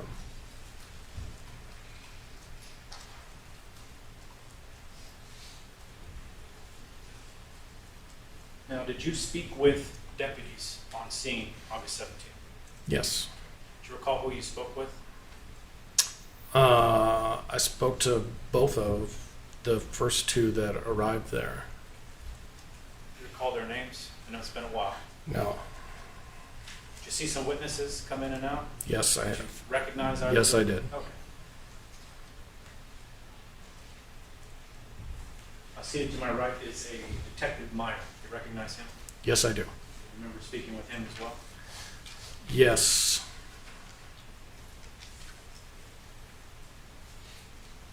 Now, when you spoke with the deputies, Deputy Montecore, Deputy Alvarez, who were in the courtroom today, did you try to give them all the information that you knew at the time?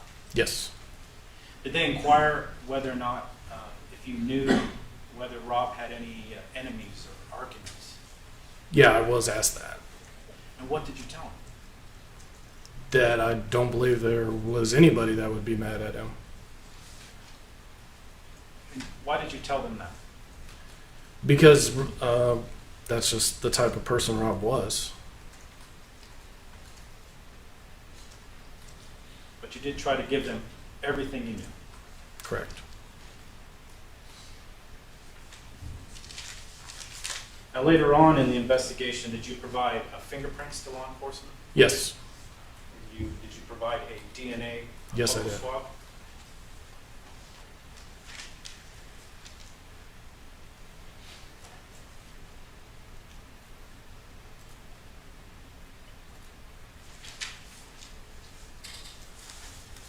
You said you now work in Kansas City. Mm-hmm. How long after this incident occurred on August 17th was it before you left to go to Kansas City? I left in early October, I believe, to go back to Kansas City. Why did you leave? That Because I didn't want to go back to work in that place anymore. Did you ever go back to work at that shop? No.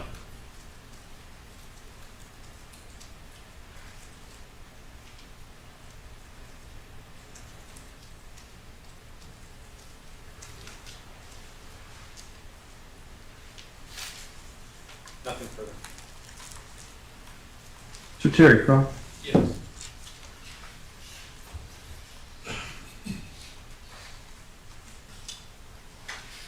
Good morning, Mr. Ware. Morning. Mr. Ware, you'd indicated when you were asked, you've never met Sabrina Limon prior to Robert's death? Correct.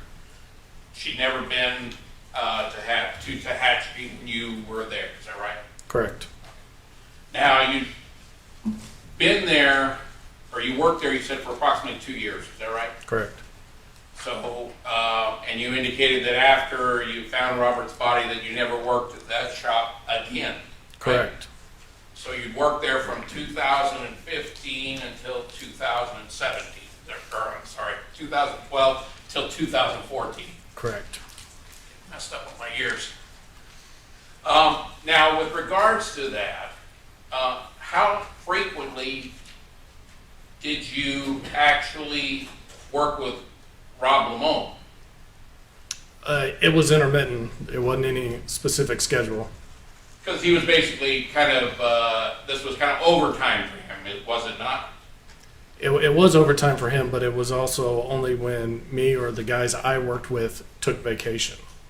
Took time off. Correct. So then he would come out, work some overtime, and pinch hit for one of you who needed time off, is that right? Correct. And there were other persons who also did those types of functions. Guys, I think you mentioned, I think John Justice was one It was also. only Rob and John Justice. Do you know where Rob worked primarily for the NSF? In Barstow. And that was his workstation normally, is that right? Correct. Now, you indicated also that you had socialized with Rob, is that right? Some, yes. Okay. And that would be when you get off work or something like that, grab a beer? No, we never drank together. Okay. How did you socialize with Rob Limon?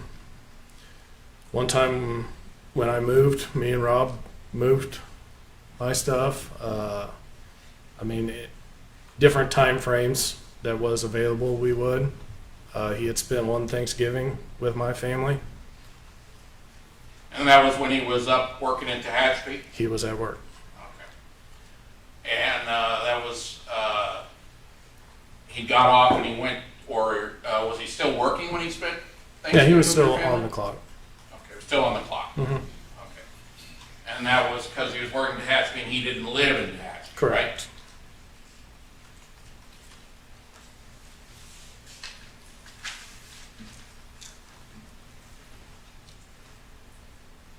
In the 2 years that you worked in Tehachapi, did Rob Limon work as a reliever that entire time? Yes. And approximately how many times a month would he work in Tehachapi? That would vary. There could be times where it'd be 3 months that he wouldn't come up at all. And then, So it's sporadic. Mhm. Is that a yes? Correct. That poor young lady has to take down everything we say, so we've got to make it yes, no, no uh-huhs, no not-ums type of thing. You understand? Yes. Okay. So with regards to Rob, how often did you actually, or you said the Thanksgiving, how often did you actually socialize with him? It would be any intermittent time that when he was in town, if he was available. So when you guys are working on a 12-hour shift, you're not always out, or you're not always at the building, is that right? Correct. Okay. You're kind of on an on-call if there's an emergency? Correct.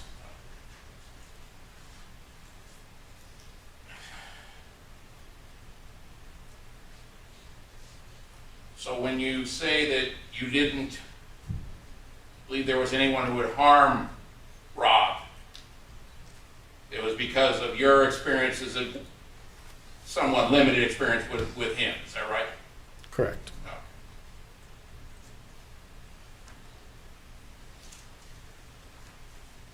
Did he ever talk to you about his home life with his wife and kids?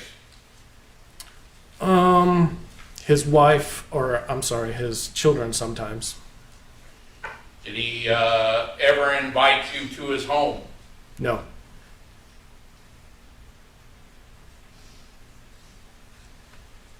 So would it be safe to say that this was kind of a, how do I put it, on again, off again type of work-related social life, if you will? Correct. Okay.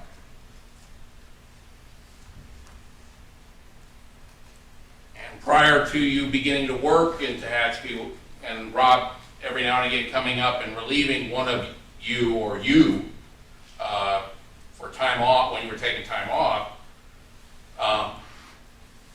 during that 2-year period, did you ever, outside of work, socialize with Rob Limon? No.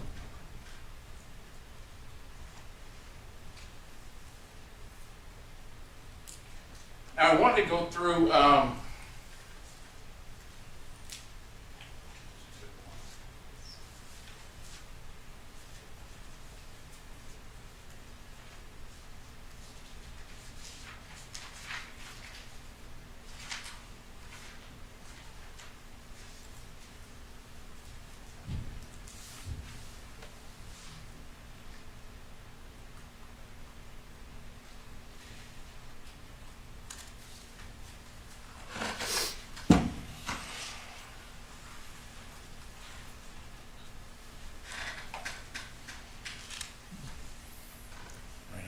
up here.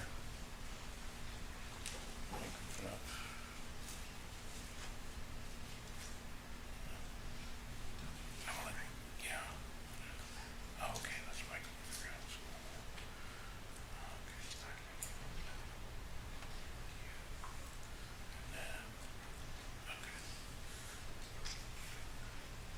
Okay, showing you what's been previously marked, and this is page, I believe, 3 Yes, 3 of People's Exhibit 1. Do you recognize that area? Yes, Is that the warehouse where your vehicles were stored? Is that right? yes, Okay. Now, there's already a work truck, one of your work trucks parked in there, is that right? yes. Is that the work truck that Rob Limon would have been using? It appears so. Okay. Well, and there's another vehicle in there. Is that Rob's vehicle or Yes, it was is. that? I'm sorry. It's wait, Rob's. Okay. That's Rob's vehicle. So the work truck that he was using was in the shop for his use. Correct. Okay. He didn't drive it home. No. Okay. You did though, Yes. because you lived in Tehachapi. Correct. Okay. Now, if I understand you correctly, when you arrived at that location on August 17th, the door was down, the roll-up door? Correct. Okay. And where did you park your vehicle that you were driving, your truck, when you arrived at that location and saw the door down? I parked to the right of that picture. As I recall, that building runs pretty much north-south, is that right? Yes. So you parked it to the south side of that doorway? Correct. Okay. And then you pressed the door and walked in on the passenger side of the vehicle, is that right? Correct. And that's why you didn't see Rob right away? Yes. And you saw the glass in front of the truck after you entered the shop, is that right? Correct.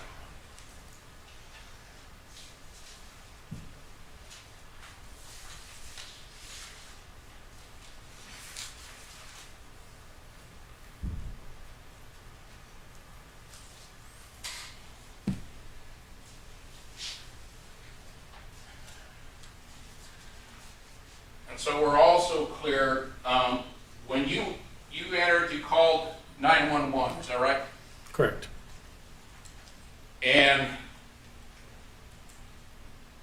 you spoke to someone from 911 operator, is that right? Correct. Were they the ones who were giving you instructions with regards to attempting to do chest compressions? Correct. And when you arrived, what position was Rob's body in when you first arrived? Laying on the ground. Was he laying Flat. on his back or was he on his side? He was kind of both. His legs were almost flat, but his shoulders and head were somewhat leaning on the tire. Okay. And so then once you entered and you were talking to them, they were wanting you to do compressions, and they had you roll his body over flat, is that right? No, I just took his body from somewhat leaning on the tire to just flat. Okay. So you slid the body? Correct. Okay. Rather than rolling it, you slid it. Correct. Okay. And then once his chest was on his back was flat on the ground, that's when you began compression. Correct. And that's when you saw the blood coming out of his mouth. Correct. All right. So the photos.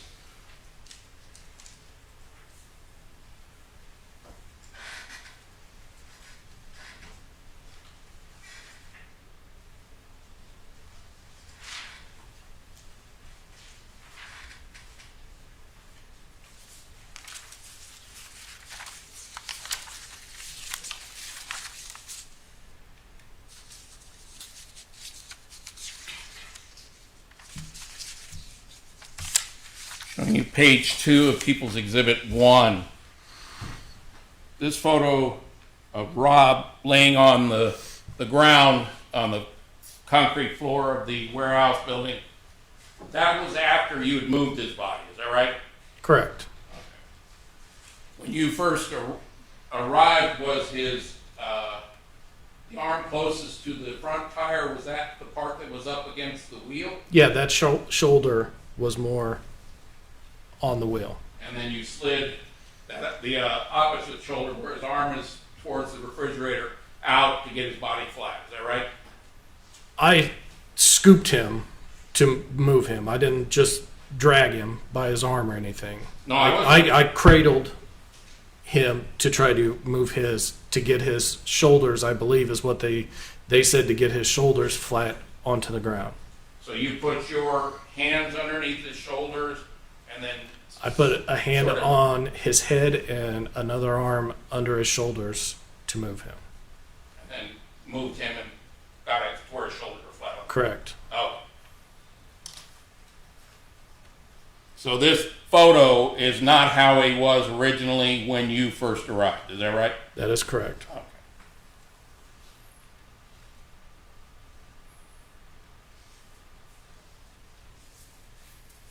And referencing photos, referencing page 2 of People's Exhibit 1.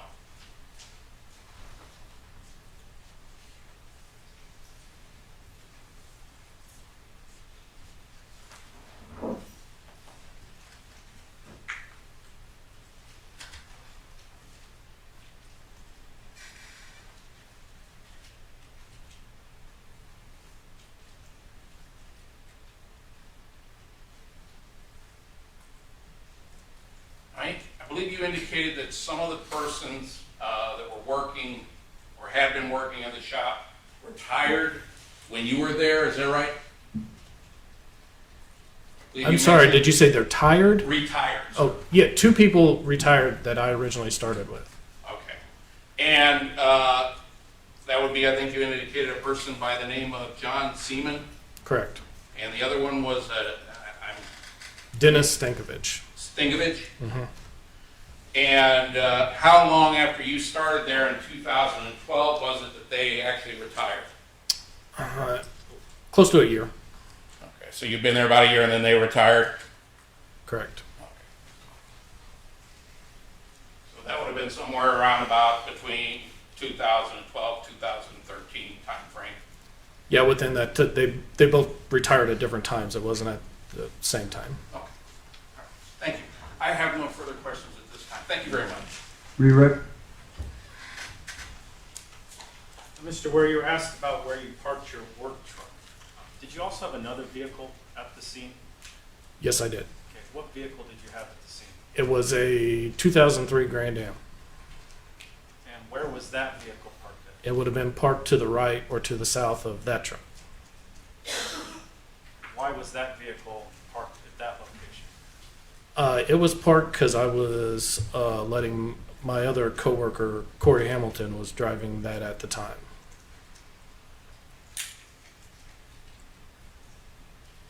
I had asked you previously about signage of BNSF. How would one know when you're driving up that that's a BNSF shop? Someone would have had to tell you. There's no signs there.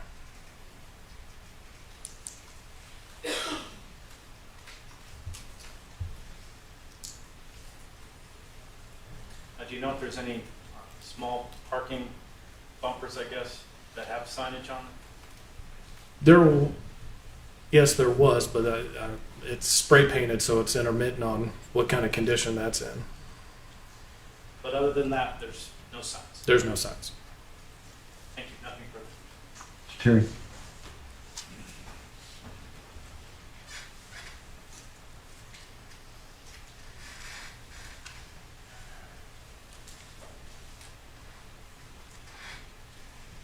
You mentioned there's no signs on the building itself, right? Correct. And is there actually an address for that location on the building itself? I do not believe so. And when you called 911, did you give them the physical address of where you were located? I believe so. Did you tell them what the address was? Yes. Okay. What is the address of that location? It's on Goodrick Road. The actual address, I don't remember what it is. Okay. Did you know it at the time what the actual address was? No, I had to look it up. When you say you had to look it up, when was it that you looked it up? When I was on the phone inside our office on a bulletin board has our address on it, so I just had to walk in there and read it off to her. So while you were in there, you were able to read off the address, but you didn't know it without reading it off of the board? Correct. In your own office, right? Correct. Now, He also mentioned there are a number of other shops in that area, is that right? Correct. Okay, are those shops along the same line, that north-south facing building as yours? Yes. Are there different addresses for those, if you know? I believe it's just suite numbers or differences between everything. And when you told up to the 911 operator, did you tell them what suite you were in? Correct. And as a result of that, they were able to get to your, the police got to your location? I was outside waiting for them. Okay. The door was open by then, right? Correct. Okay, so they could see, and obviously your truck was parked in front, right? Correct. Okay, so there was at least 2 BNSF trucks that were obvious, right? Mine was. His was inside, so.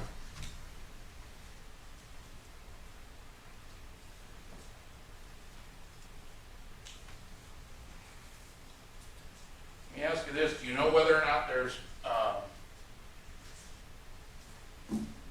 anywhere that anyone could locate that building address as being BNSF? Say in the phone book or something like that, to your knowledge? Not to my knowledge, no.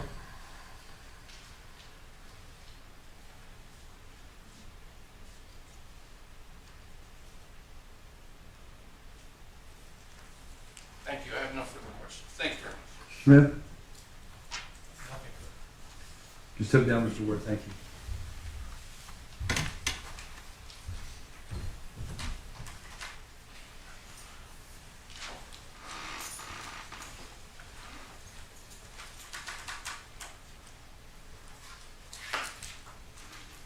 Smith?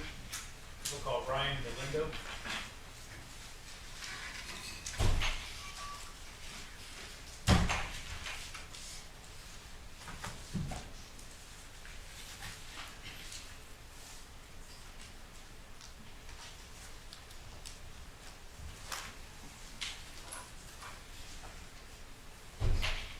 Sir, could you step up to the podium for me? Please raise your right hand and we'll swear you in.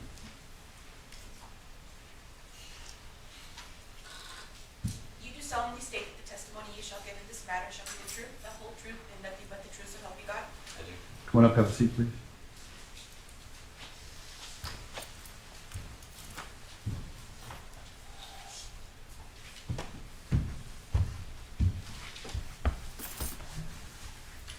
Good morning, sir. Can you tell us your name and spell your last name for the record?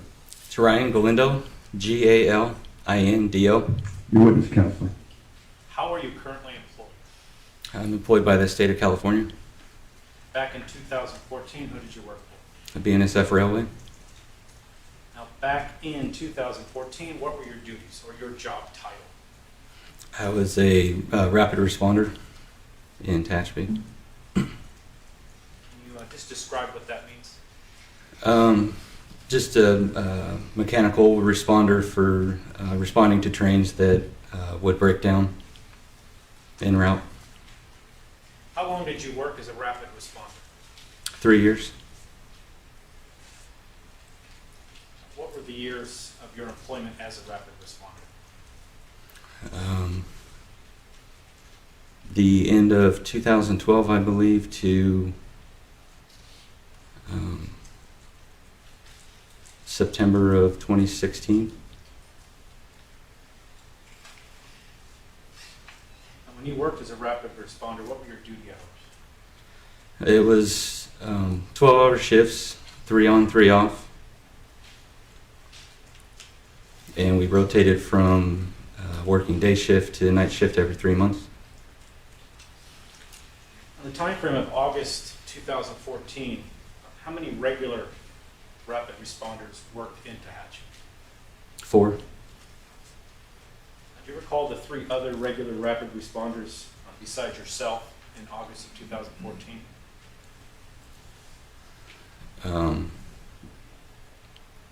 Dennis Stankovich, Sean Ware,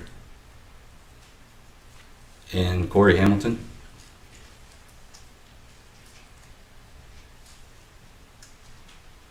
Did you know a person by the name of Robert Limon?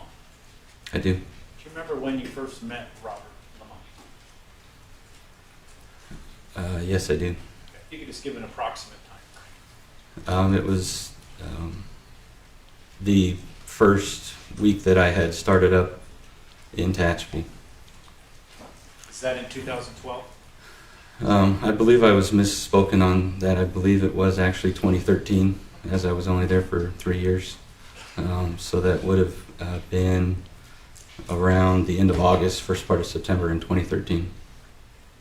Now, how did you come to meet Robert Limon? Just through work, he actually trained me for the first couple weeks that I was up there.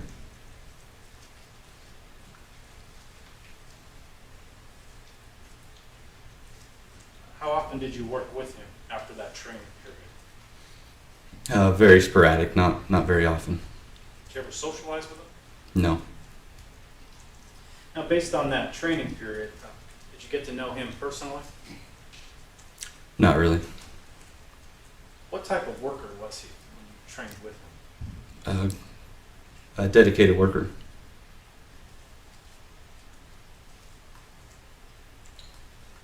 I'm taking you to August 17, 2014. Do you remember that day? Yes. Earlier in the day, do you recall if you saw Robert? Yes, I did. Where did you see Robert? I can't say that I specifically saw him. I saw the one of the responder trucks drive through town after we had gotten back into town. And at that time, where were you living? In Tehachapi. So when you saw a rapid responder truck, you thought it was the person that was on duty that day? Yes. Did you know at that time that Robert Limon was the person on duty that day? No, I did not. This is information you found out later? Yes. It's been a while, but do you remember the approximate time? It was about 6:15 p.m.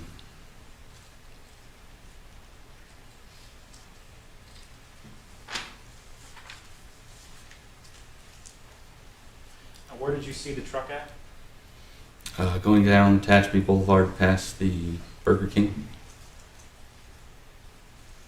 Were you notified that Robert Limon had been killed? Yes. Do you recall how? My wife had told me she had received a phone call. Now, after you received that phone call, what did you do? I went down to the shop.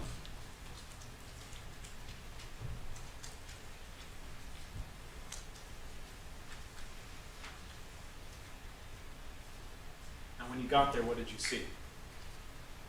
Just police tape and police cars. Did you speak with law enforcement? I did. Do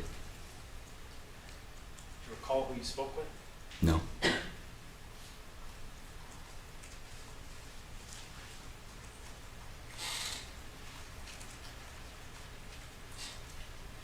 you try to provide law enforcement as much information as you knew in relation to Robert Limon?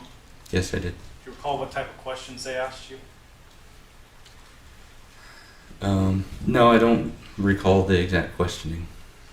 Do you recall whether or not they asked you if Robert had any problems with any people? No. Were you aware of any? No.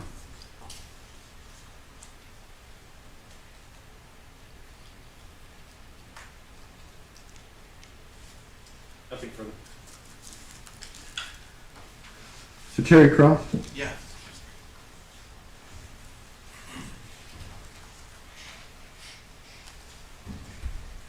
Good morning, Mr. Galindo. Morning. Mr. Galindo, you've never met Sabrina Limon? No. You never saw her up in Hatchapee at any time when you were working there? No. Now, you indicated that you saw a truck, BNSF truck, driving down to Hatchapee Boulevard at approximately 6:15 p.m. Is that right? Yes. But you didn't actually see the driver of the truck. No.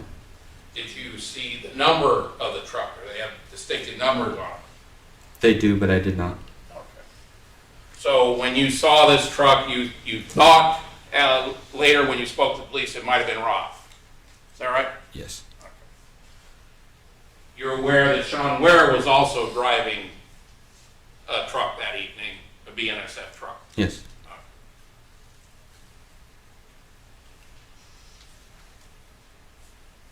Did you consider that it might have been Sean Ware's truck and Sean driving it you saw rather than Rob? I did not consider that, but it is possible. Now, you'd indicated on direct that your wife received a phone call. Is that right? Yes. And then who was it that she received the phone call from, if you recall? She received a phone call from the Bakersfield supervisor's wife. So, and can you tell me approximately what time was it that you went down to the warehouse? I can't recall exact time. I could only guess.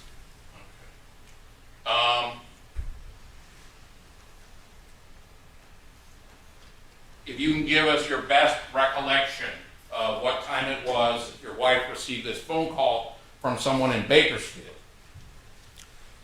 My guess would have been around 7:30 p.m. So your best recollection is somewhere around about 7:30 p.m. And approximately what time did you actually get to the shop that evening, if you recall? It would have only taken me about 15 minutes. And do you recall who the officer was that you spoke to at the scene? No, I do not.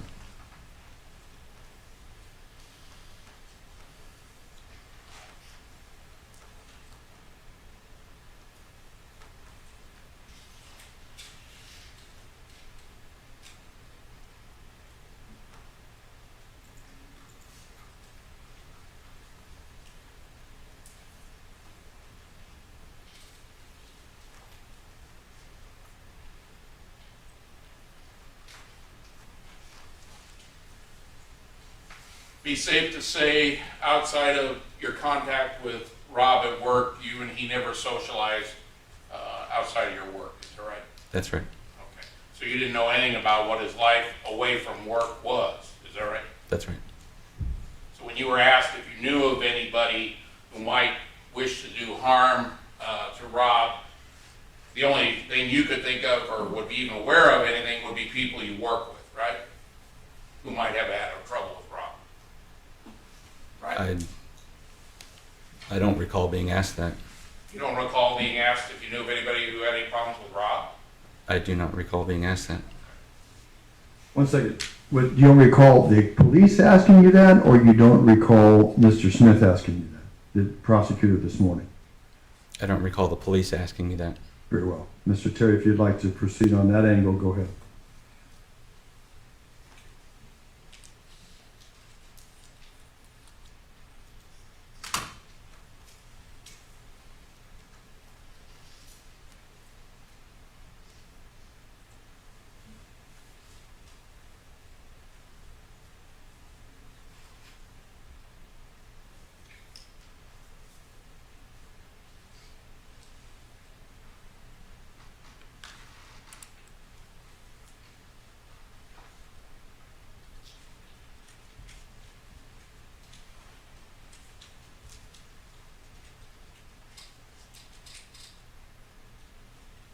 I may approach you. Please.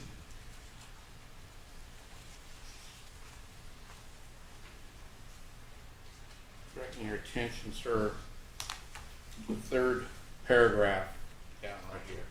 Oops. Moved on.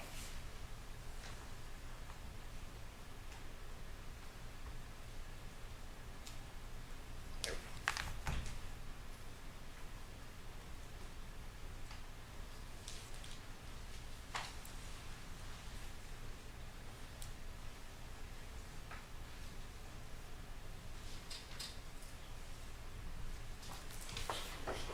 Cooperate today.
to show you a portion of police report.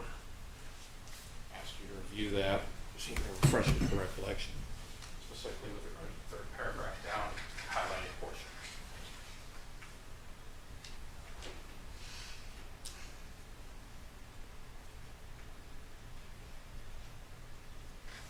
Got an opportunity to review that? Does that refresh your recollection? You were asked whether or not you knew of any problems that Rob had at work or with anyone? Yes, Okay, and you indicated to the police at that time you didn't know of any, is that right? correct. Would it be safe to say your only frame of reference with regards to any issues Rob would have had would have been with regards to work, Yes, since you didn't really socialize with him outside of work, right? correct. Nothing further, Your Honor. Thank you. Mr. Smith? Ms. Deputy Officer, thank you very much.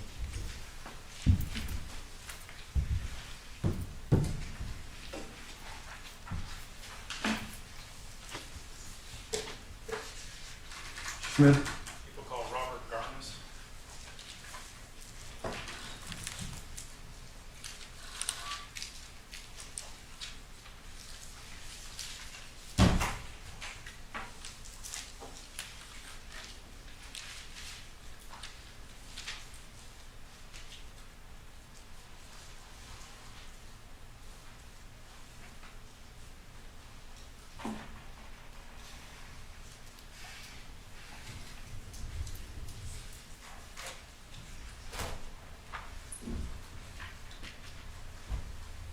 So you step up to the podium, raise your right hand and be sworn. You do solemnly state that the testimony you shall give in this matter shall be the truth, the whole truth, and nothing but the truth, so help you God? I do. Sir, come on up, have a seat, please.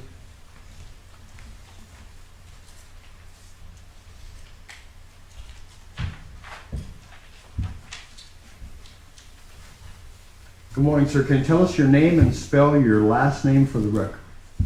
Robert Garnis, Garnas. Thank you. Your witness, counselor. How are you currently employed? BNSF Railway, How long have you worked for BNSF Railway? 14 years. Your current duties? A road foreman of engines, a management position. Just describe what that means. I'm responsible for maintaining engineer certification, responding to service interruptions up on the Tehachapi's, and operations testing. Did you have those same duties in August of 2014? I did. Did you ever work up at the shop in Tehachapi on Goodrich Road or Goodrich Drive? I did not. My office is in Bakersfield. Did you ever work in conjunction with those individuals? I did. How so? During service interruptions, mechanical issues with locomotives or trains, I would go up there and assist or work on a plan to get things moving. So the individuals that worked in the shop in Tehachapi were rapid responders?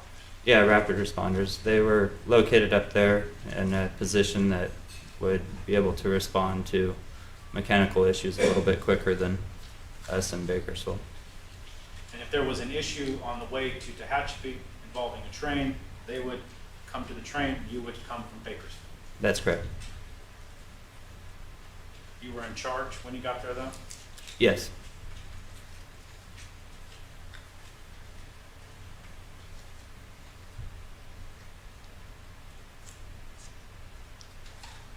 Now, do you recall when you met Robert Limon? If you could just give an approximate time frame. On the particular day, is that, or just? Just before.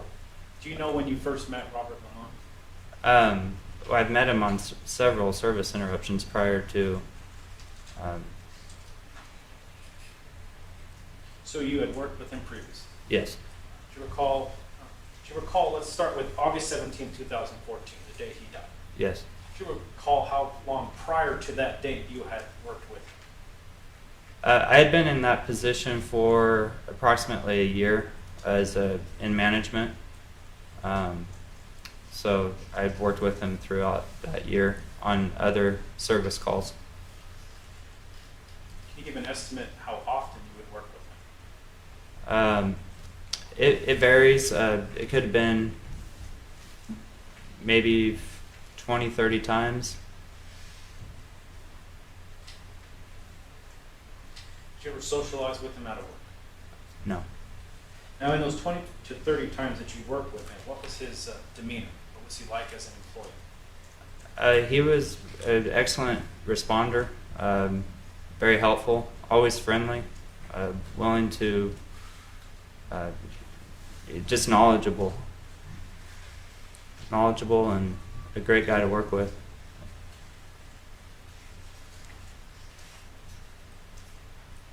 Specifically, August 17, 2014, did you see Robert Limon that day? I did.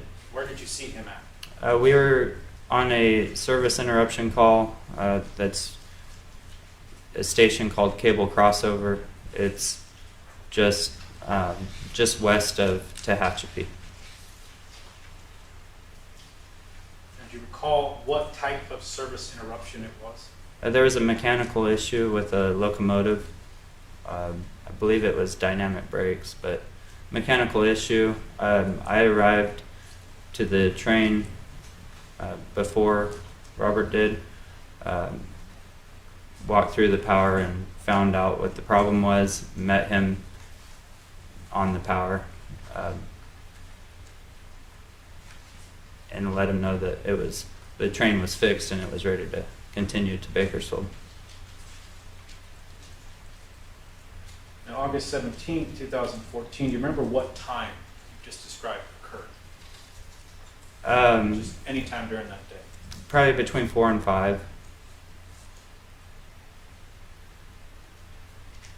Did you speak with Robert about anything beyond fixing the locomotive?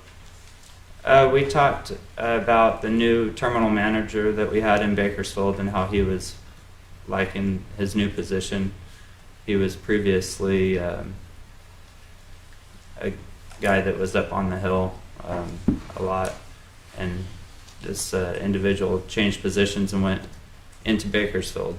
So we were talking about that transition of his new duties. Recall anything else you spoke about? That was How it. long was the conversation? It was just a few minutes after the train had left. And then I did tell Robert that I was going to continue to Bakersfield and do some operations testing on the way back to Bakersfield. And we parted ways. Did you see where Robert drove? I didn't. Now, were you notified of Robert's death that day? I was that evening as I was nearing my house in Bakersfield. I received a phone call and immediately turned around and drove back up towards Tehachapi. Who called you? I believe it was a fellow coworker, another road foreman.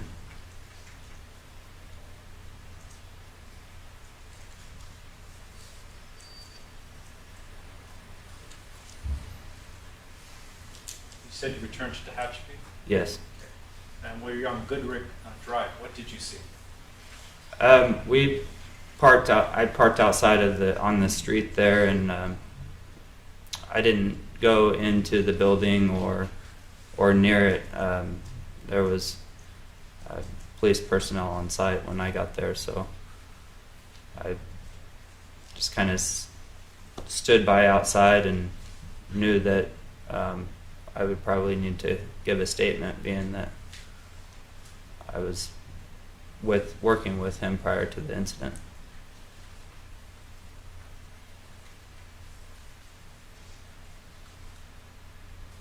Do you recall which detective you spoke to? I don't. Do you recall the length of the interview? Just maybe 5 minutes or 5-10 minutes. Did you attempt to provide them as much information as you could to assist with the investigation? I did. Do you remember if they inquired whether or not you were aware if Robert had any arguments or issues in or out of work? I don't know if that was asked or not. I don't know of any issues that he had. We'd never talked about personal life. It was more railroad and service interruption related. As it related to the railroad, at that time in August 2014, were you aware of any issues that Robert had? No, no. I say he always seemed very happy, big smile.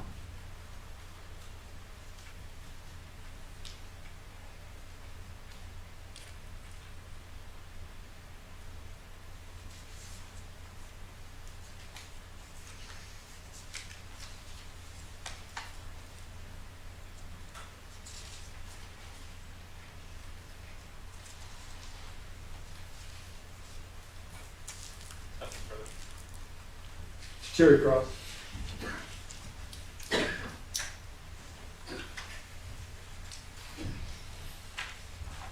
Good morning, Mr. Carnes. Good morning. Now, you indicated that it was approximately sometime between 4 and 5 p.m. that you actually interacted on that day with Robert. Is that right? Yeah, it was somewhere around there in that late evening time, I believe. Do you know how many times, well, let me ask you, was Robert permanently assigned to Tehachapi? If you know. I don't think so, no. He was a relief responder, I believe. That's for when somebody who normally works at Tehachapi needs a day off. Is that right? Yeah, yeah. So they Days would- off or vacation. Or, So someone would volunteer to take their spot to get, say, overtime if they work at another location. Is that right? yes. There was typically it's normally the same guys that fill those vacancies. In other words, there are normal guys who would come in and work as relief responders for the normal responders assigned to a particular location. Is that right? That's correct. And on how many occasions had you actually been to the NSF warehouse or shop in Tehachapi? When I first got the job, my coworker took me up there to show me the responder building. Maybe that time and maybe one other time. I didn't ever really spend a bunch of time up there. And did you know what the actual physical address was at that location? No. You just knew how to get there? Yeah, and still. Still don't know how to get there, but don't know the address? Yes, exactly. Had you ever met any of Mr. Limon's family? I had not. You never met his wife? No. Never met his children? No.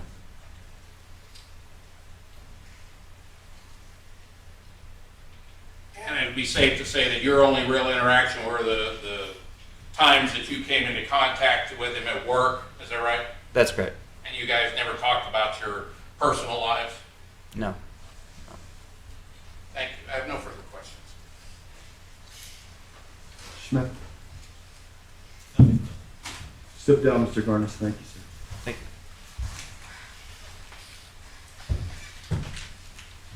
you. Mr. Smith, I'll leave it up to you. You want to call your next witness now or at 1:30? 1:30. Any objection by the jury to getting a 7-minute head start on lunch? Hearing none, we'll see you back at 1:30, please. Remember not to form or express any opinion or discuss the case.